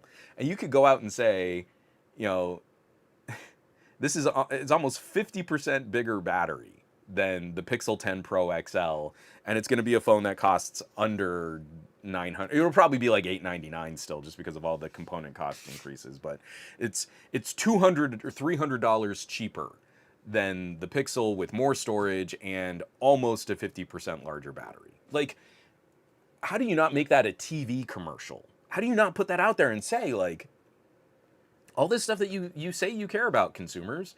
You say, like, hey, it's so annoying, I've got to charge my phone every day. This battery is literally 100% bigger than the battery in the iPhone 17 Air, the iPhone Air. Like, 100% bigger, and it charges faster than the battery in the Air. So I just want I want that as the acknowledgement, because I feel like, especially in the United States, if you try to make the conversation more gamer focus, you probably won't make as much headway. We still have this stigma here on mobile gaming, and what if it's real gaming, and you can't play real games on a phone when you can, and it's dumb to say otherwise. But I don't think you make as much progress here. At least not in that kind of traditional conversation where an Asus or a Red Magic, they've got their little fandoms, they've got their little user bases, but that doesn't ever seem to extend into any broader kind of consumer reach. So if you make the argument gaming internationally, I think you've got some room to boost OnePlus into more of this IQ part of the conversation, but it's not going to make as much headway here as the battery and charging tech. We've missed these incredible opportunities to go out there and say, like, look, I plug in this phone, it charges faster, it stays cooler, and it will last longer out in the field. And I think consumers would actually care about that. But you need to put it on TV. You need to put it on a billboard somewhere. You need to actually tell people, because if you just hope that tech reviewers are going to do it, you can go to Google Trends. You go to Google Trends and you look up two phones, and the Pixel is more popular than the OnePlus, so they'll never highlight how that's a distinct advantage for the OnePlus.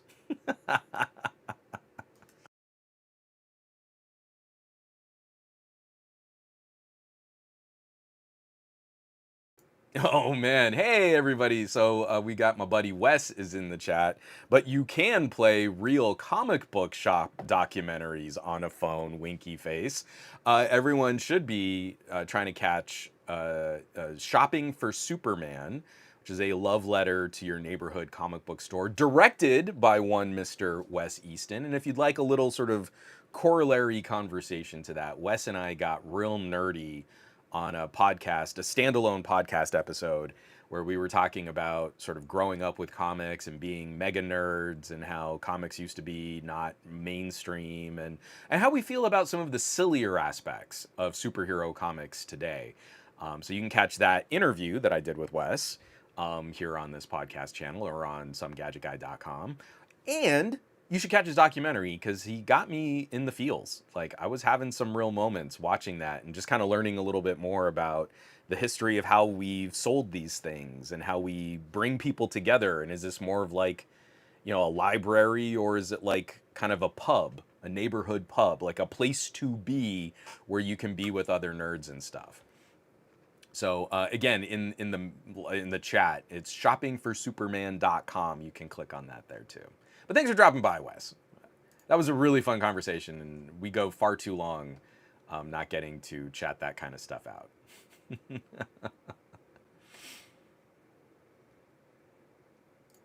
Oh, from Farhan, but MediaTek hasn't been using efficiency cores on their flagship chip for several generations now, yet I never see much complaint from phones with Dimensity 9000 series chips. In fact, quite the opposite.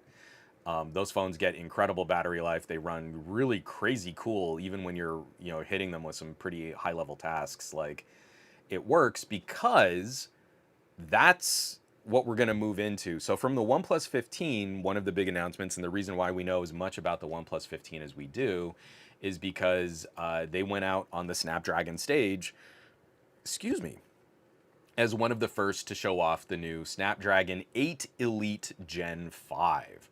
And so we've got the 8 Elite Gen 5 press release here. World's fastest mobile system on a chip establishes new consumer experiences and sets new industry benchmarks. And we've got this chart, and I'm okay. So it's all just number dump, number prawn. Like, it's, I get it, but this is all that stuff that internally, in this one specific benchmark, we hit this one peak performance and it delivered that as a difference. And increasingly is the stuff that I find doesn't really help us categorize or describe this. And then you just have a whole bunch of sloppy, lazy tech influencers that run a Geekbench and act like that's the end of the conversation. So, just to give you some of some of Qualcomm's numbers here. The third generation Qualcomm Orion CPU shows a 20% single core improvement and a 17% multi-core improvement. And I love this, a 32% responsiveness improvement. This is all feel-good language.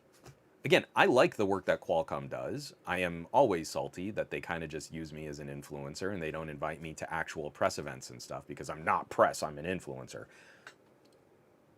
Whatever you're categorizing as the responsiveness improvement is something that is going to be so intangible to the high level consumers out there, the people who really drive their phones hard. I do not make videos for average consumers.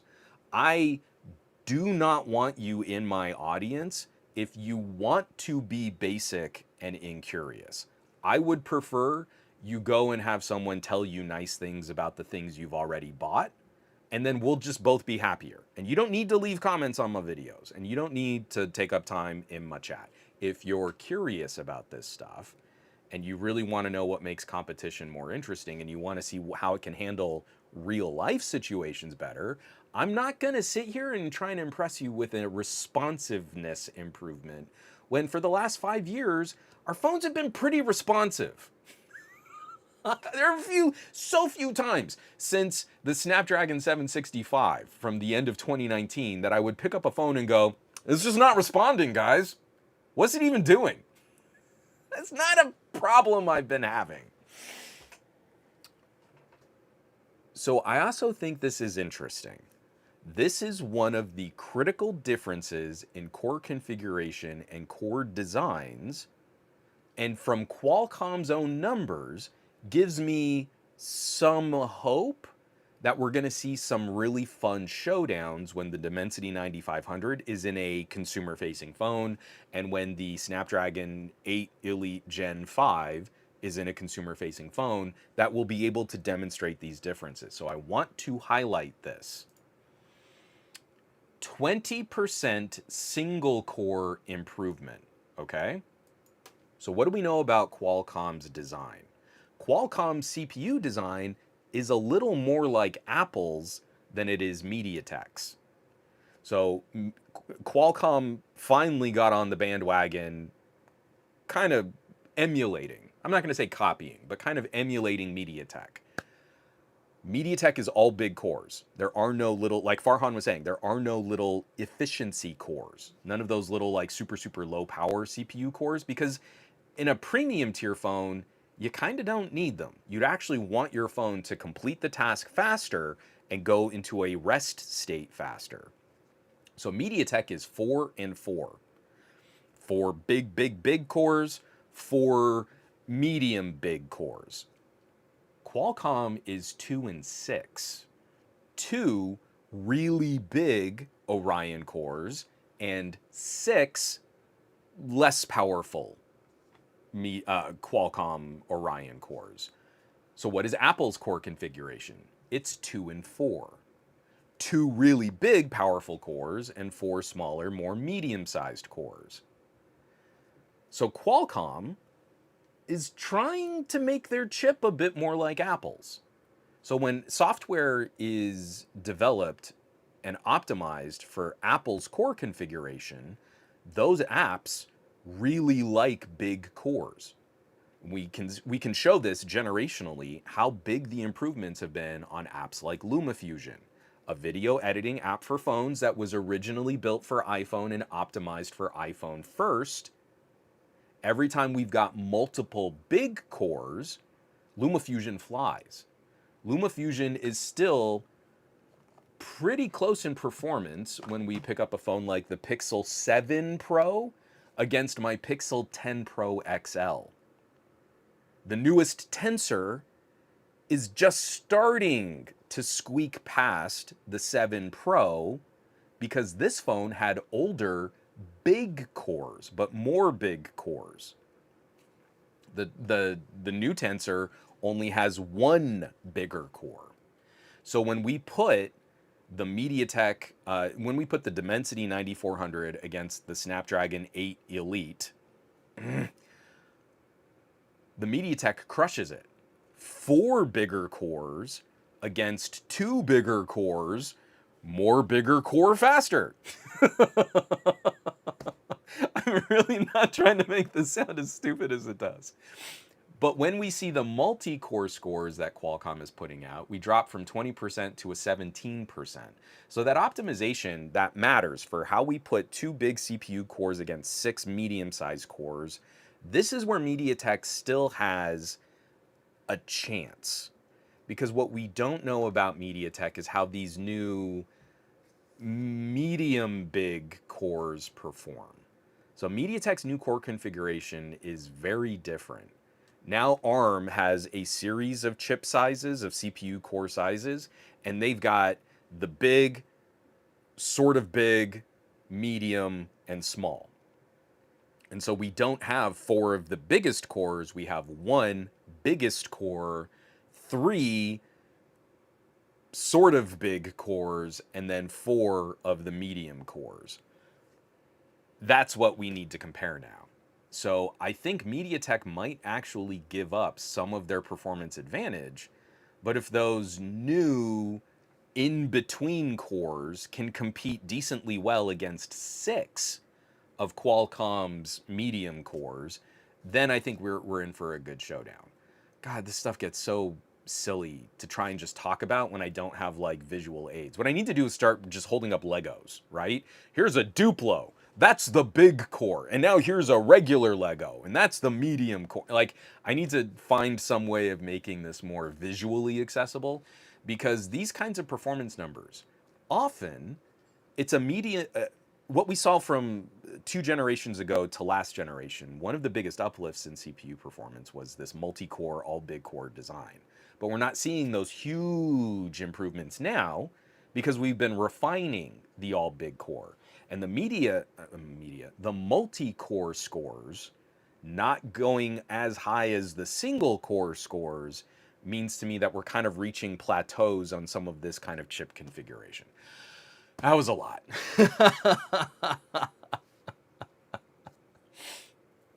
But in this, Qualcomm is saying there's going to be a 35% CPU power savings. And again, I don't believe that's true.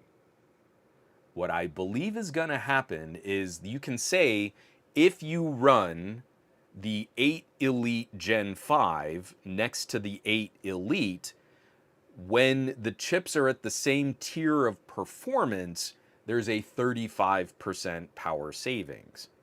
But from what I've seen on the test benches so far, one of the ways that Qualcomm is getting this 20% CPU improvement is just by using more power. So I'm not confident that's MediaTek's strategy, or at least not as dramatically. That means when we put this chip in a real phone, like an actual like OnePlus, not in a reference design, but in a consumer facing product, and the reality of cooling that chip, powering that chip, having a battery behind that chip is manifested in a product you can hold. I don't know that OnePlus is going to want their phone cranking to 20 watts. I think they're going to try and rein that in a little bit. So even if we're just close or just slightly ahead of the performance of the 8 Elite, really it's going to matter more. Are we using less power than the 8 Elite for similar workloads? And I think most people, most high level people that really want to use their phones as a computer would actually be happier with similar performance, but at a power savings. And that's where I was really antsy last week when we were talking about MediaTek. MediaTek has a distinct advantage in this space that they will not tell anyone. I pitched them direct videos to say, put 2 apps side by side, run the apps, and show that your chip runs faster. And they're so reluctant to do that. Billy Bob Thornton can go out and tell you Verizon doesn't have the best network anymore, T-Mobile does. And he's actually saying the company name Verizon. Hey, y'all remember when Verizon had the fastest network? Not anymore, T-Mobile, and we will have all this data to prove it. And MediaTek won't do that. Remember how Qualcomm keeps saying they have the world's fastest mobile CPU? Let's render a video. Guess what? They really don't. And it drives me crazy. Like, you could just put that video as a short on the MediaTek, YouTube channel, and what's Qualcomm going to do? Sue? Please. That would be the best marketing. Qualcomm sues MediaTek because they showed how their chip is slower. Do you know what kind of press that would get in the nerd circles? You know how great that would be? I would do it. Do it. And yet, oh, I don't know, guys. What we need to do is talk about AnTuTu score. That's an industry standard, is talking about synthetic benchmarks and AnTuTu scores. Ugh.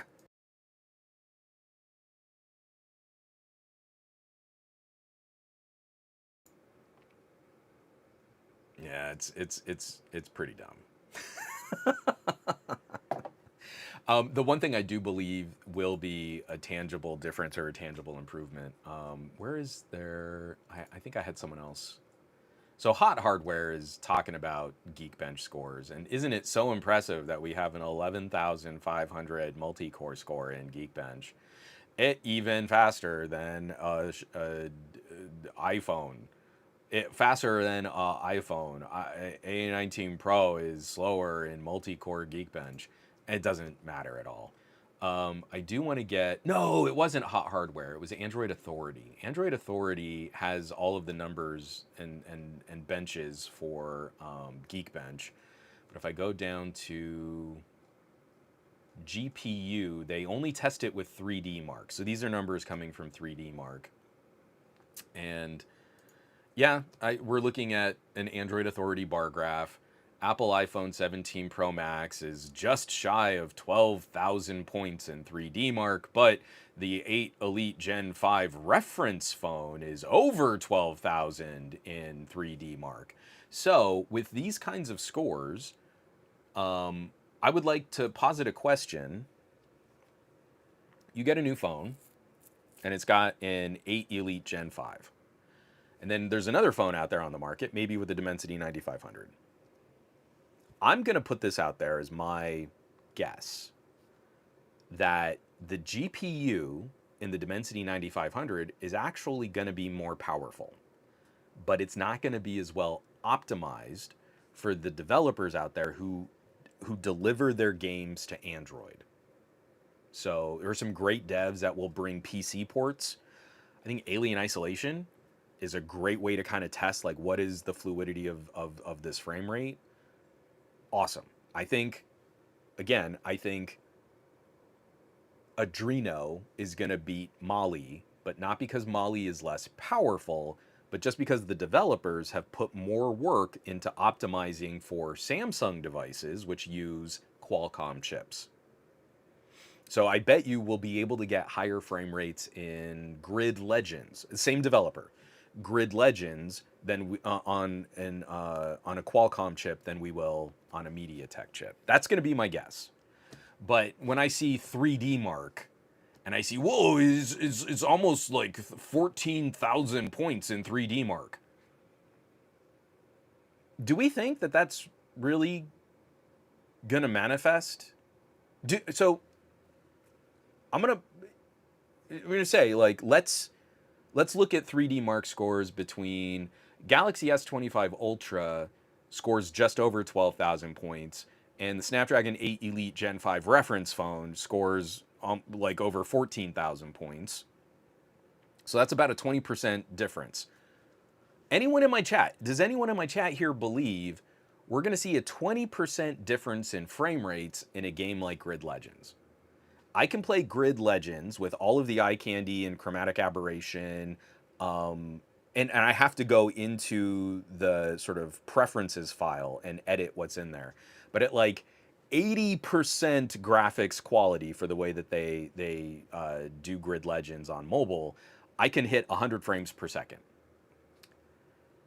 Do we believe, based on 3D Mark graphics testing, that we're going to see a 20%, that is literally 20 frames more per second? I don't think we will. And I don't believe we will for sustained performance more than playing for like 3 or 4 minutes. Because I think one of the main reasons why Qualcomm is out there like able to show some of these massive improvements is because at peak, they're letting the power draw go higher. Then they get to sit back and say, but if you test our chip in the same window of performance as last year's chip, we see these humongous power savings. And I think they're trying to have it both ways. That's my guess. I'm putting that out there as a prediction. I think we'll probably start seeing like a game like Alien Isolation or Grid Legends hit comfortably 110 frames per second, maybe a 10% uplift, but I don't think we're going to see a sustained 20 frame per second increase year over year in a graphics intense game like Grid Legends or Alien Isolation.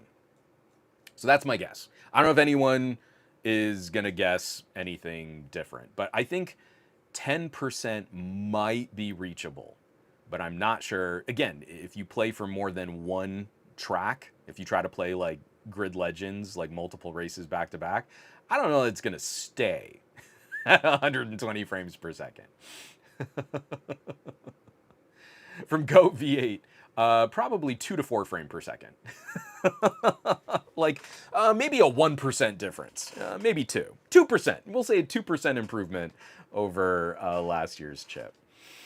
So Qualcomm, I mean, really came out guns blazing, all this stuff for their chips. Big, big, big, big numbers, big Geekbench scores. I can't care at all. Agentic AI up to 37% NPU performance improvement. Someone else, and I'm sorry, I might have been Michael C, but I can't remember who else in the chat was saying like, hey, all this silicon stuff, what I care about is not doing all the AI. And Michael, I want to just reframe it a little bit because AI is such a stupid broad term and it means nothing. Machine learning on mobile devices is really cool when it's on the device. Like what we can do with near real-time speech-to-text transcription is a machine learning component that probably hits the NPU. What we can do with subject identification in a photo gallery, now increasingly being done on device. I have a Ugreen NAS over here. It's got an NPU on it from 5 years ago. So the little machine learning component, I think, peaks at like 3 TOPS. It was this stupid measurement of NPU processing performance. You know, ooh, it's going to be 80 TOPS or uh, 220 tokens per second on the new Snapdragon. I've got a box over here that I think does 3 TOPS. It is nearly instantaneous at organizing photos by faces. Do you know how little machine learning we actually need to achieve some of these things that sound like such impressive features when we go up to the cloud? A tiny 5-year-old ARM chip with a minuscule NPU on it can also scan for similar photos if I want to delete duplicate photos. And it happens almost instantly. I refresh in the app and then it populates all of the photos and it says, yeah, all these photos look really similar. You might want to just pick one and you can delete the rest. And it's crazy fast. So unpacking that model, scanning all of those photos, and I'm talking about scanning gigabytes of photos. Like I think I uploaded 3 gig in just like from my camera roll on my Xiaomi. And I just sit there and like burst photos whenever I'm at social events. And it's able to track all the faces and scan for duplicate photos in the time it takes me to refresh the screen on my phone. When I get pissy about the AI, one, I don't want insecure screen scanning tech. I don't want Copilot where it's like taking screen grabs of everything on my display and then organizing that for recall so that I can remember something that was on my screen from 6 months ago. I don't think that's secure. I think that is horrific. I think that is rife for abuse. But when I'm in a photo editing app like Affinity and I want to do a simple subject identification and cut out the background, I want that done on the device. I want that little NPU to crunch up that information on screen. It happens so fast. And then I can draw really clean borders around a product, or I can cut my daughter out of something and do like a wacky sort of photo project for her. Like I've done some silly things like putting her on a spaceship, or, you know, oh, look, she's bouncing around at the park. Oh no, a dinosaur, you know, stuff like that. Things like that are fun. But I want that done on the device. I don't want to back up my photo to Google Photos like the Pixel makes me do, and then it can scan and find a subject really quickly because it's actually doing it on a server over the cloud. That to me is way worse. Is a waste of power on the phone. It's a waste of communications traffic, of bandwidth. It's a waste of electricity. It's a waste of water. I can do that on a OnePlus instantly.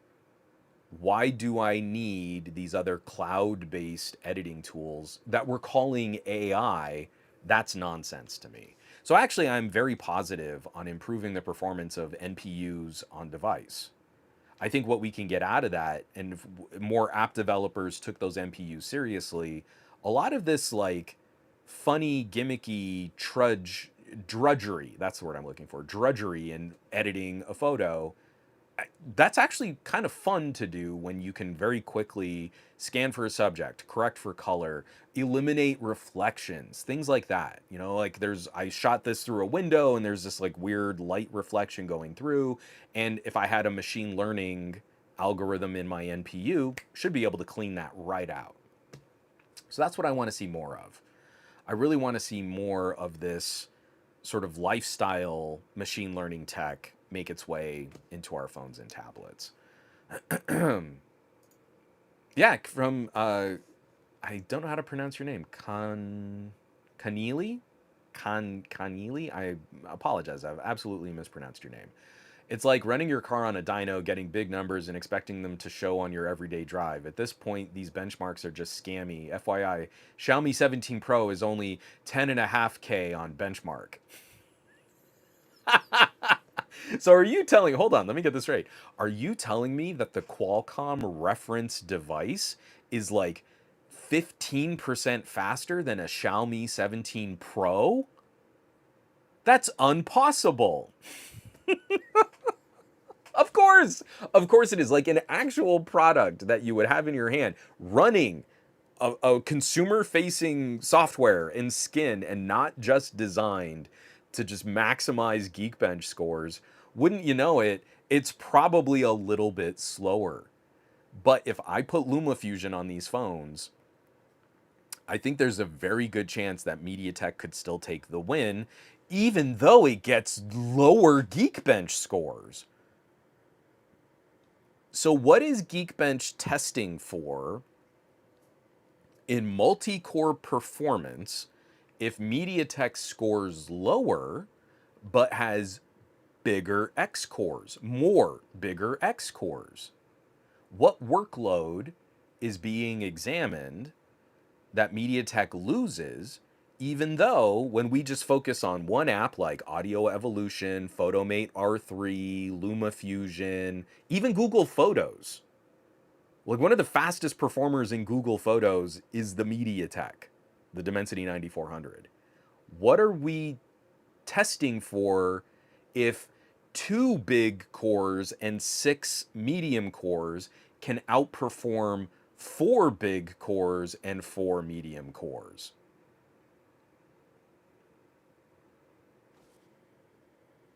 I don't get it. I don't understand. These numbers don't mean anything. They're I'm trying not to use lewd language. So I won't. They are self-pleasuring numbers. That's still terrible. Oh, that's awful. From Bauer XOC, it's all about cooling. Sustained will be better if the material used on the exterior and the efficiency improves. Vapor chambers are already here, so now we work on everything else. So, generation to generation staying in house, I agree. But even no, yeah, I mean that makes total sense to me. You would say, "Hey, I've got these two phones and one of these performs better than another." And that was actually kind of a big criticism that I had when people were complaining about the 8S chips, cuz like, "Oh, well that's a mid-ranger chip." And you're like, "No, an 8S is a premium tier chip." But sometimes that 8S is built into a phone that isn't very well designed. But sometimes you would get like for example, the older OnePlus Pad 2. I still like the OnePlus Pad 2. This is still a great all-rounder. It could be a really fun laptop replacement, especially now that, you know, they've moved on to the OnePlus Pad 3. You might be able to find a really good deal on a OnePlus Pad 2. But the chip in here, what is that? The Snapdragon 8 Gen 3? I think it was the 8 Gen 3. Regardless, it performs slower than the 8S of the same generation in the Xiaomi Pad. I think Xiaomi did a better job of incorporating the chip and building around it and getting heat out of that chip. Sustained performance was better on the Xiaomi. The 8S performed so close that it was kind of a wash when we would compare it against the 8 Gen 3. So it's those kinds of things back and forth that there's no nuance in the mobile conversation. Geekbench score. It got a bigger Geekbench score, or it's a better chip. Well, the Geekbench numbers are better on the OnePlus pad, but the Xiaomi pad runs actual software better. So what are we doing? We're literally misrepresenting the performance of these products, and we're leading consumers to make the wrong purchasing decisions on these products because we looked at one number bigger and two number bigger, or 3D Mark.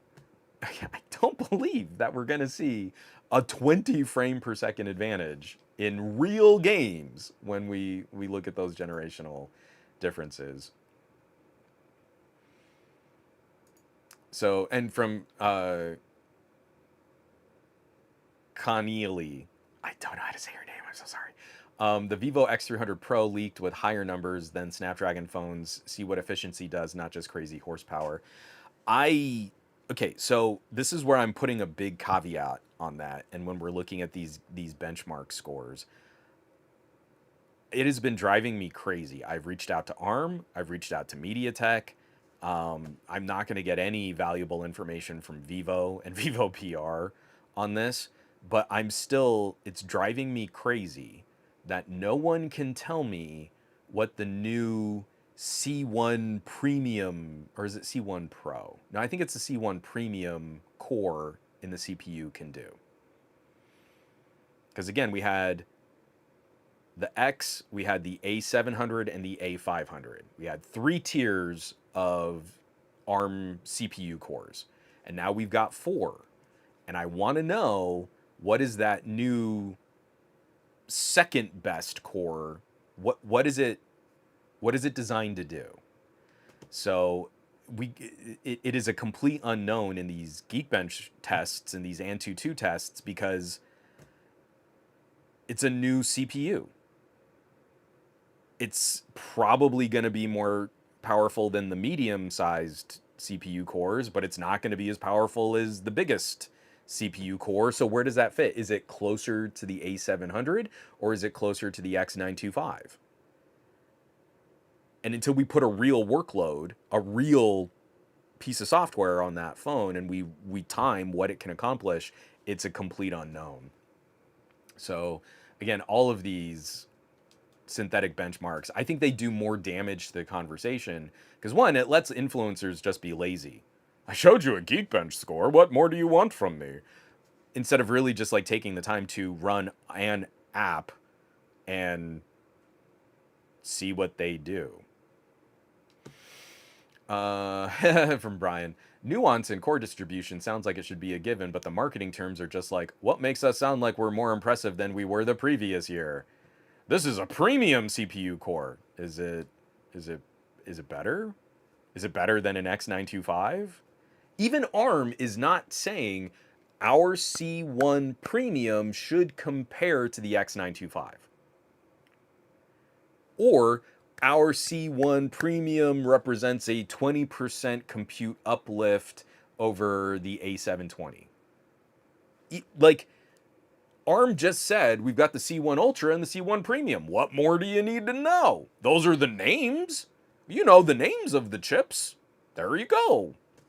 And it's driving me crazy because there is no expectation to be drawn from what they've announced so far.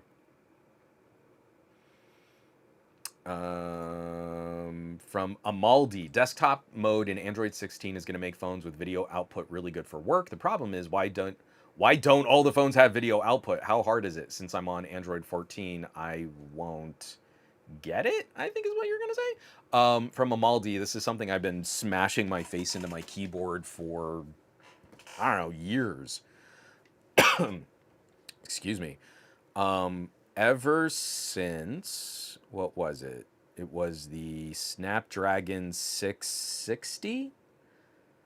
Oh, you know what's hilarious? No, I've got it. Got it right here. So this is my BlackBerry Key 2. It's got a Snapdragon 660 USB 3 port, but it has video out. So this is a decidedly mid-ranger chip even for its time, and I can plug this into another monitor. And I could do things like I could run a PowerPoint presentation with my phone screen showing me the presentation and the video output just showing the clean slide.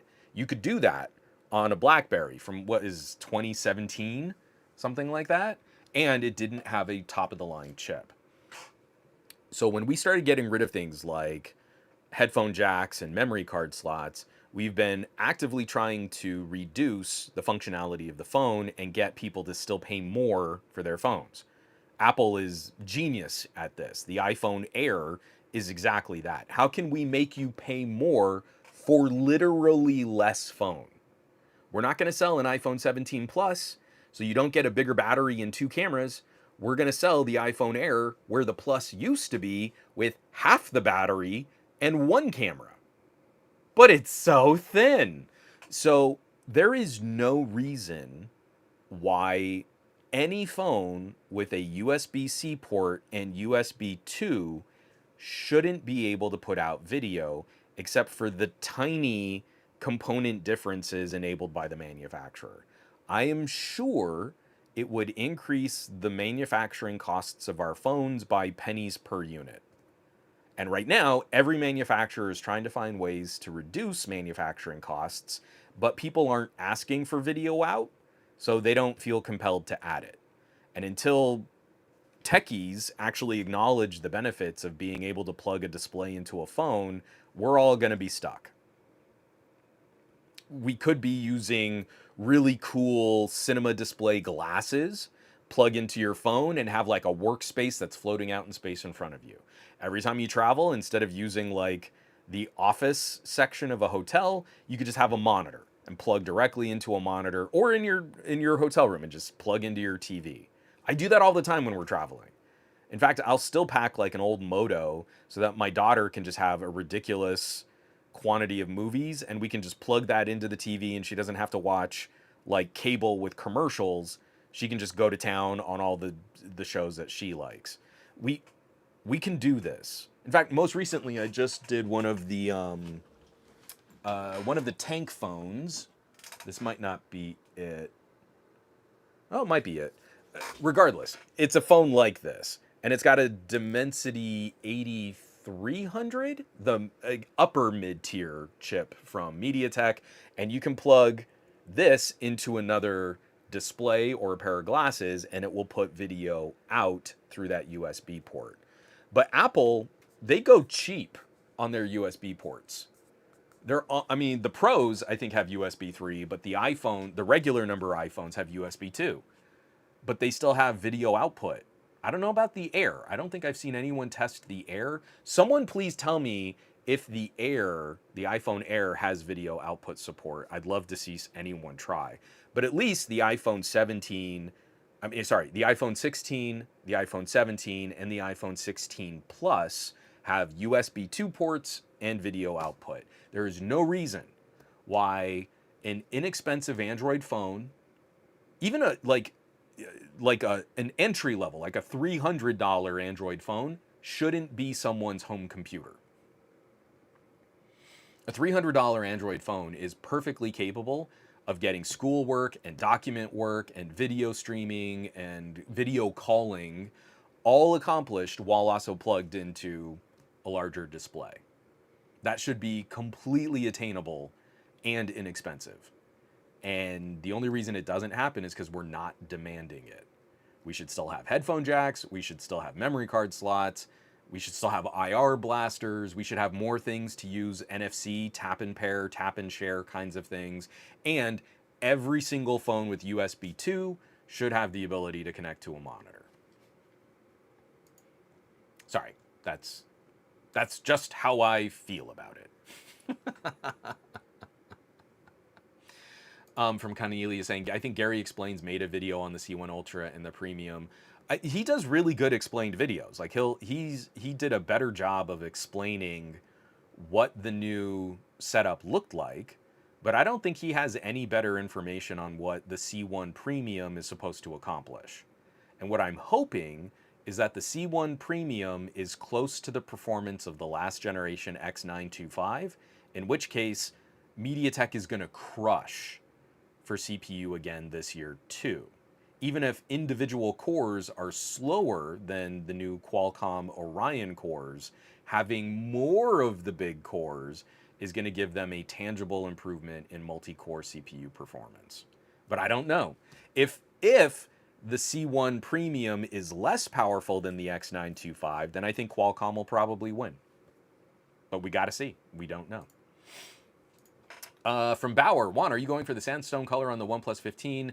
If it truly improves cooling performance, can't wait to see someone test the same phone in 2 different colors. I normally choose the black. I want the sandstone. I love the sandstone, the original OnePlus sandstone feel material. I would love for them to go back to not glass on the back of the OnePlus. I actually think that would be more premium than just finding other textured glass to put on their phones. But I'm gonna try and go sandstone. I really like the look of, one, I think it'll just look better in videos, but two, I really want to see what it feels like, and if it's a phone that I feel I can go caseless, would make me really happy.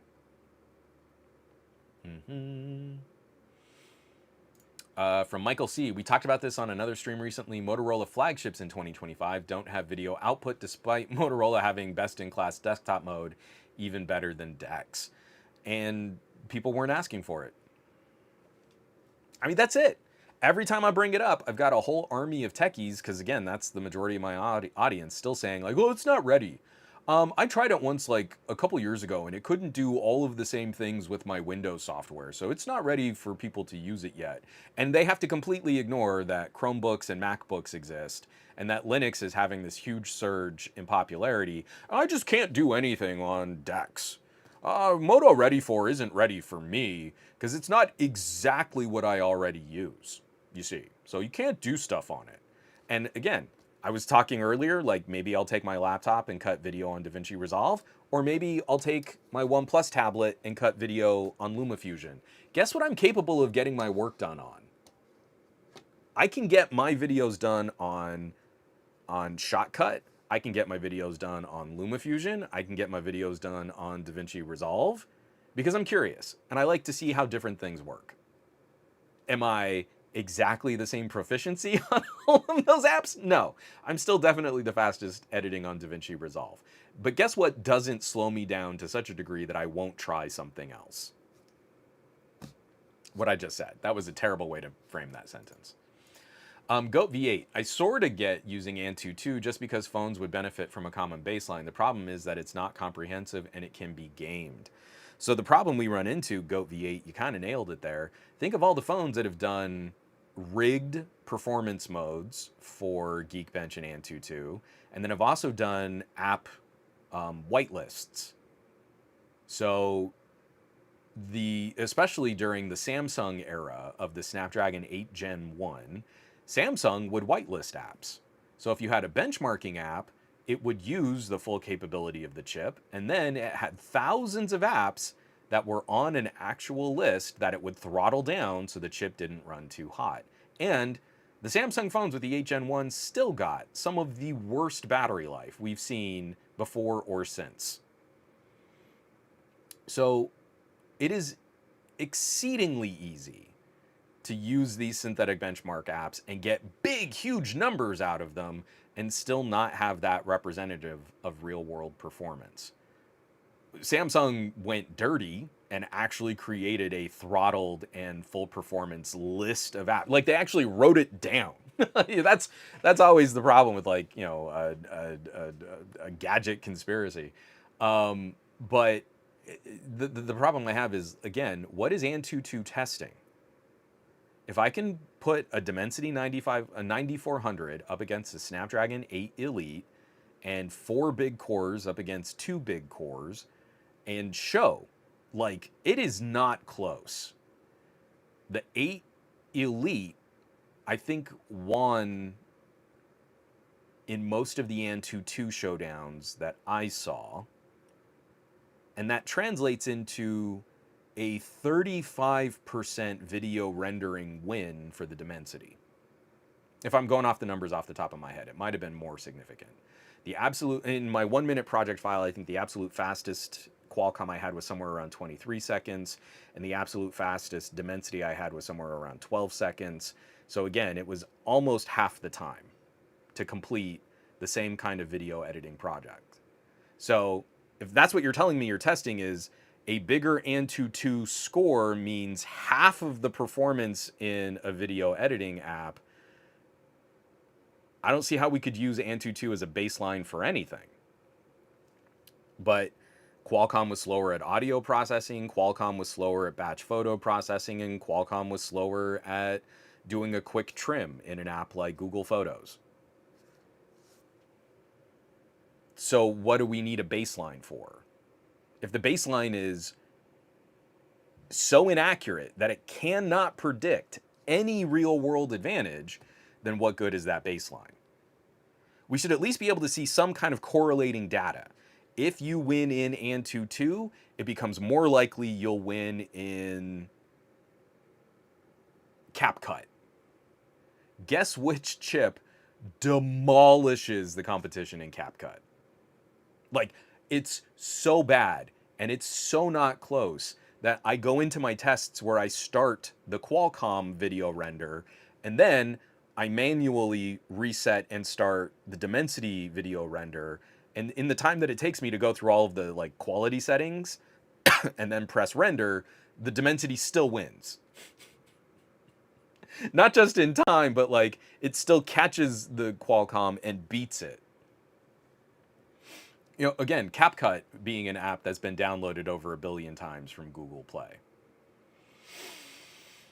But no one edits video on their phones. No one does that except TikTok has over, 1 billion app downloads and over 1 billion people have tried, at least tried editing video in CapCut on their phones. But no one does it. No one does things on their phones because I'm a tech enthusiast, which means I've got this goalpost and I put the goalpost on these little wheels so I can constantly move the goalpost around so that I can always try to be right so that my favorite company that makes me the most money can always be correct.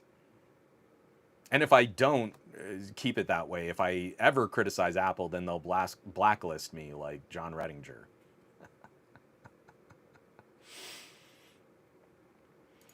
From Michael C. Maybe the one downside of Google introducing a desktop mode is Samsung and Motorola seem to be emphasizing their own classic version or de-emphasizing their own classic versions of it. I actually really like what Samsung is doing on DeX for tablets, where you do have more of an extended desktop view than it is like tablet interface and PC interface. It's more fluid. It kills me that Apple got there first. Like Samsung could have made that a part of their marketing campaign like 5 years ago. Nothing was stopping them. They could have just done that. But instead, they waited until Apple finally improved, was it Stage Manager? And then Samsung, oh, well, we could do that too. You always could have. And you could have put it in a commercial and people could have said, hey, you know what? Instead of buying like another laptop, I've got this phone and I can plug into this monitor and I can get my work done that way. But nope. Nope, we always got to pretend you need 5 computers to do the work of one. Your phone could be handling all this stuff, but I need to have a tablet because a tablet does tablet things, and I need to have a laptop because a laptop does laptop things. So it's really scummy. It's just really bad. Oh, John Gao is saying it seems like the iPhone Air doesn't support video out. Again, has anyone tested it? Oh, John Gao again saying, oh, hold on. He put it in the Discord. Oh, did I close the Discord? Oh, I'm so dumb. Why would I close the Discord? Juan, what are you doing? Let me just see if I can pull this up. It looks like a Reddit post. Open Discord. Go to the link. Go to the link. Man, you're going real slow, PC. What's going on? Oh, I'm doing terms of service and I can claim an offer and let me agree. Oh, come on, Discord. Being real annoying here. Come on. From the XReal community on the Reddit. I don't go to Reddit anymore, so this is all new to me.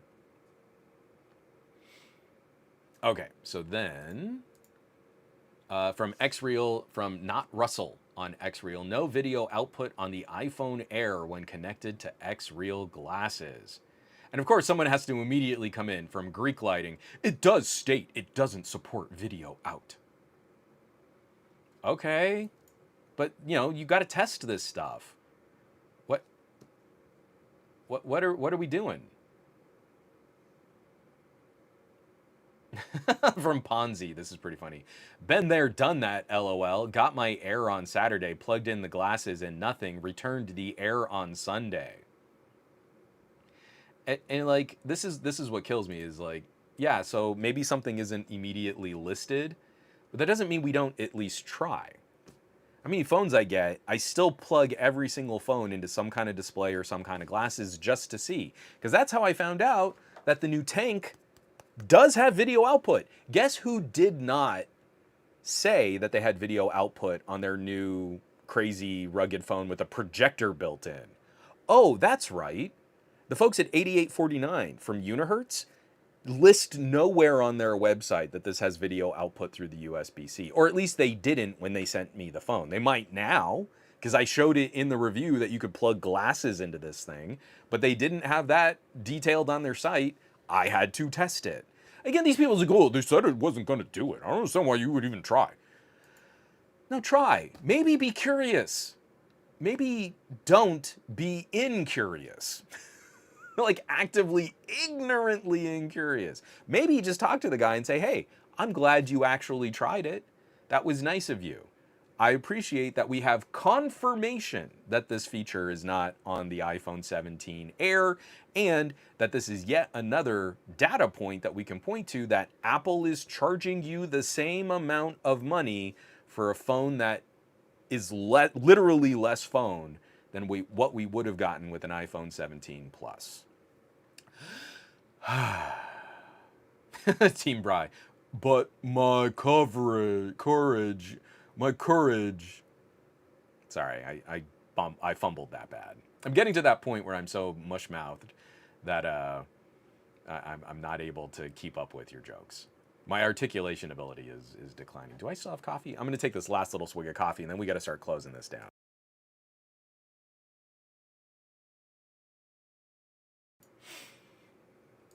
Brian Glaze, we need someone to create one of those petition forms that creates a template letter to send to smartphone manufacturers that asks them to prioritize video out. I mean, I would join it if you want to do like a petition. I mean, I'll sign up on the petition, but I think increasingly what we also need to do is just get our friends and family to use these kinds of features, especially in areas outside of the United States. People look at the tech I use here around me, like in my neighborhood. Like I brought a Steam Deck and Rokids to the park one day, and the moms all refused to try it. And there was one mom who literally did not have the language to even understand what she was asking. She came up to me and she's like, "Oh, glasses. Do they do like do they do like the 2D? Is it like 2D?" And I kind of got what she meant, is that she didn't expect it to be like fully immersive VR, but was it like a TV screen? It was like a 2D TV screen. Was that what it was like? I've told this story a bunch of times on this podcast. I'm so proud of her, and I'm still friends with this mom. I put the glasses on her face and told her, like, hey, you might not be super into gaming, but I've got like Tetris, I've got old Super Nintendo games. Like, what would you want to play? She's like, oh, I love Tetris. And that woman jammed on some Tetris in the park, glasses on her face, just going to town. She had a blast. And then it was like she turned around and there was this other group of moms and she went to go tell her, hey, what were you doing with that guy and his thing and the glasses and you were playing a game, it looked like. And it was like she now had an experience that she couldn't even describe to the other women there because they had no frame of reference for what it was like to put a display on their face. None of those women had tried anything to do with AR or VR. And now it's kind of like in those documentaries, like when we were little school kids, like Coco's Kitten, you know, like you teach a gorilla sign language and then it really has a hard time communicating with other gorillas because it's able to demonstrate and articulate ideas that the other gorillas don't have language for. It was very much like this mom had now just had this experience that she was trying to describe to the other women, but every time the other women would say, oh, so it's like this, she would have to go, no, it's not that. It's this thing, and you could see, and it was like a TV, and it's floating. Oh, okay, so it's like this, and like, no, not like a 3D movie. She would have to like keep correcting them, and the other women just wouldn't try it. Like they wouldn't just put the glasses on their face just to see what was on the screen, even though this other mom like played Tetris floating out in space in front of her. And that's really the problem.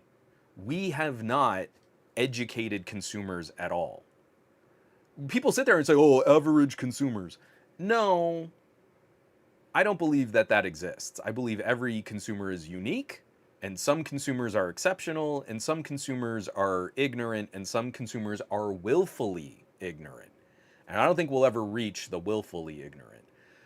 But if we want something like a desktop mode to take off, especially in other markets, like I really feel India might be the saving grace for this idea, is you go to them and say, don't buy a newer cheap phone, buy a much, much older, more premium, expensive phone and get your video output. Maybe try and dig up a Motorola or an Honor, an Honor with Magic Desktop. Yes, there are going to be some software issues with like, bug fixes and support and security patches and stuff like that. But if we don't show these manufacturers that we are willing to vote with our wallets, then they're going to keep doing the iPhone Air. They're going to keep removing features from our phones. We didn't stand up for memory card slots. We didn't stand up for headphone jacks. We rolled over on all of it. So now we're going to get yet another chip that's like 30% more giggle flips and 40% more mebibytes and all this other stuff. And instead, an older phone will be able to literally do more because it had a headphone jack, memory card slot, and it had proper video output support with the desktop mode. It was a more fully featured computing device. If we don't get people using this stuff and demanding it, then we're never going to get the change. We can't make manufacturers do it first before there's a consumer demand for it. Because right now, consumers are very well conditioned to pay more for literally less phone, because they weren't even aware that their older phones could do this stuff. We're letting them get fleeced. We're happy they're watching our videos where we just go, I don't know, guys, but what do you think about the iPhone Air? Don't you think it's great? Because I was so surprised. I was wrong about the iPhone Air. I'm a lifelong Android user, but Apple's got some pretty good ideas there. Because they know they're going to make more money on that video. It is that blatantly, cynically obvious. And all of your family and friends are getting taken for a ride. Your aunts, your uncles, your grandparents, your siblings, your nephews, your nieces, they don't know what they don't know. And I want to be more like, oh, but give the consumer some credit. But they're not even exposed to the idea. When I'm showing some fairly tech-savvy individuals what I do with glasses and lap docks and other accessories, smart, like heads-up displays and cinema displays, and the quality of audio I get from my headphones is dramatically different than the quality of audio they get from theirs. Every single time I have one of those engagements, it is like I have slingshotted that person 10 years into the future. That's how far back even some of our daily driver, average tech-savvy folks are, because there is no educational opportunity for them to see what these things can really do, and they've been trained to be somewhat incurious and to be somewhat ignorant, because phone does phone things. I go on TikTok. I'm using the interwebs. I'm using the social medias. I love scrolling those videos. Isn't that great? But they haven't even thought, like, well, how did that video get made? On someone's phone. Oh, but I thought you could only make videos on like a laptop or a desktop. Like, no. So a petition, maybe it just helps get some ideas out there, but until we put pressure on and we show people and we make them try it, and we show the manufacturers that we're willing to recommend, don't buy Apple's newest phone. Why don't you buy an iPhone 16 Plus instead? Don't buy the iPhone Air. That's a crap phone. Until you say it. Don't buy a Galaxy S25 Edge. Oh, but the battery life didn't bother me. I don't care if you're bothered. I want a better phone. Oh, but it wasn't as bad as I thought it was going to be. Well, how about we get a phone that's better than what we were hoping a better phone would be? Instead of this like mealy mouthed milk toast, I don't want to upset Samsung PR. Because they're laughing at you. They think so lowly of you. These PR agencies are horrific in how little they think of consumers. I have gone way crazy long.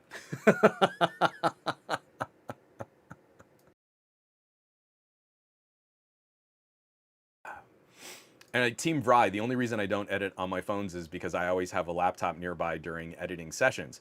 So what I would recommend is the next time you're out and about, are you going to stop and pull out a laptop, or are you just going to wait until you transfer footage to a laptop? Why not shoot out in the field and organize your clips out in the field and edit directly on the phone? You see what I'm saying is you're waiting to do your editing sessions until you're near a laptop. But you could shoot content and drop that immediately into a timeline. This works amazingly well for shorts and reels. What I used to do like daily vlogs when I would travel, I'm not waiting to edit until I can transfer footage to a laptop. I shoot a clip. Hey guys, I'm in Las Vegas. This is the first day of CES. Isn't this so cool? Stop recording. Then I would open up LumaFusion and drop the clip directly into my timeline. Then the next clip would line right up. Oh yeah, now I'm at this booth and I'm checking out Corsair. Drop the clip in. So that way, at the end of the night, I had a whole vlog that was already in the timeline, and I wasn't waiting to put those clips into a laptop and into an editing timeline then. So I would put on a little watermark. Sometimes I would drop in a little music clip. I would just download all of the YouTube approved music, audio, all of the license free stuff that you can get from the YouTube creator page. I'd drop that in and just drop the volume on that and push render.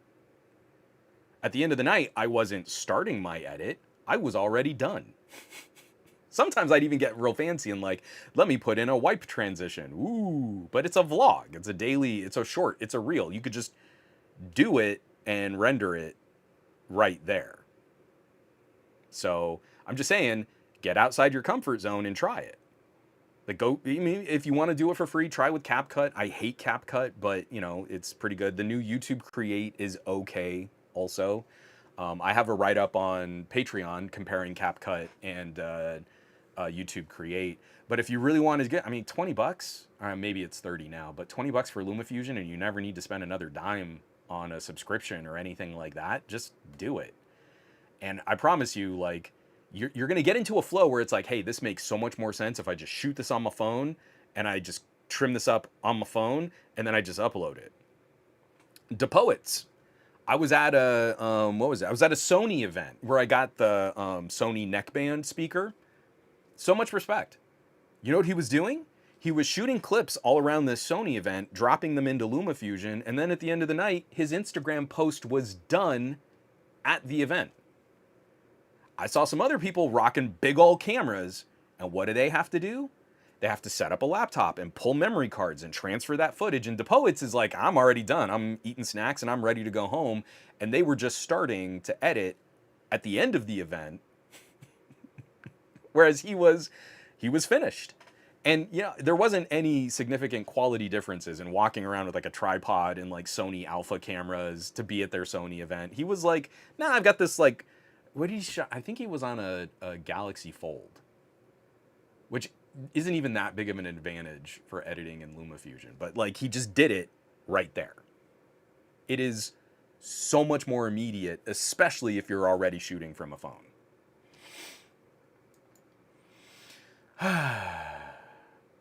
Yeah, Fernando, I mean, that's also another problem too. I won't use CapCut anymore. They are horrible with our data.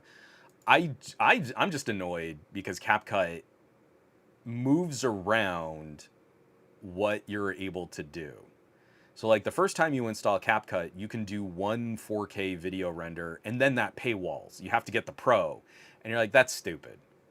I'm going to pay once for LumaFusion and just have 4K video editing and rendering because my device supports it. It is so stupid to like, oh, this is the processing performance of your phone. We're going to paywall 4K. No, no, you can miss me with that. And then on top of that, they're just terrible with user data. Bum, bum. Brian Glaze, Apple getting over on consumers. Who would have thought? From Michael C. The only thing reviewers want to tell me is how it feels in the hand and then the specs that I can read. Yeah, so many videos are like, you just read GSM Arena. I can read GSM Arena. How is this a video? But again, my channel does not nearly any traffic compared to those big channels with all the resources and a team of creators and editors and all that stuff. And they, so again, I guess that's what tech enthusiasts, they just want someone to read the specs to them. That's what tech enthusiasm with the audience really is.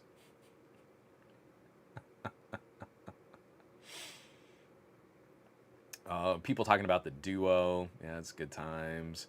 Team Fry. First they came for the headphone jack, but I didn't speak up. I was very vocal. I was pointing out quad DACs, and everyone told me no one cared about that, and they were all wrong.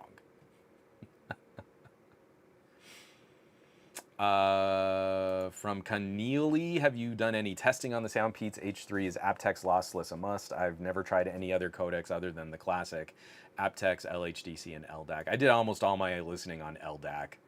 I feel once you get into aptX adaptive versus LDAC, it is, I can't hear consistent differences in audio presentation based on the data rate quality.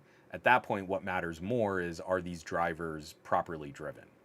And if you have triple driver, that means the battery life has to be reduced a little bit so that you have amps in the earbud that can really drive 3 drivers. Dave Burns, the new iPhone Air, because F you. Very succinctly put. Yeah, Bauer, it's the only thing that's going to make any difference. You can vote with your wallet by showing the companies how much they are losing by not listening. Got to create one of those forms and get tens of millions of people to sign them. But then to show them, I am going to my family and friends and saying, do not buy this mid-ranger phone, buy this refurbished premium phone. If you don't make a point out of showing that, then nothing is really going to change.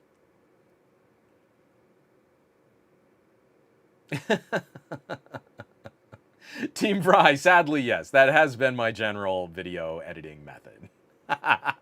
I'm not blaming. You got into a habit. You got into a flow. You were comfortable doing that. So try something a little uncomfortable. Fernando, this is absolutely accurate. LumaFusion for Android is not as complete as the iOS version, and it has plenty of annoying bugs. That was my experience with the app. Nothing has stopped me from putting multiple clips into a timeline, putting a watermark and audio under that with transitions. I don't have access to all of the stuff that's on iOS, but I'm never going to get there if I don't use it, and I don't submit requests, and I don't point out the inequities between Android and iOS. If I try it once and then never pick it up again, LumaFusion goes, well, you see, we just don't have an audience. On Android, only iPhones are for people who make videos. So I stuck with it, and I'm glad I did, because in every single performance and operation, it has been better and more consistent than Power Director or KineMaster, which used to be the best video editing apps on Android. LumaFusion has not only improved, they've started adding a few extra features, like the new keyframing is so much better. What was the other thing that they recently did too? Oh, expanded color range support. So now not just Rec 709, if you want more of that HDR processing and video editing, now LumaFusion supports that too. If you want those things to get better, you have to keep using them. And as far as I can see, there is no better video editing app on Android. So I'm not going to switch to an iPhone. I want the better camera sensors on a Xiaomi or on a Vivo. So I'm going to use what the best video editing app for an Android is, and that's LumaFusion. And I paid for it once, and I don't have to pay a subscription.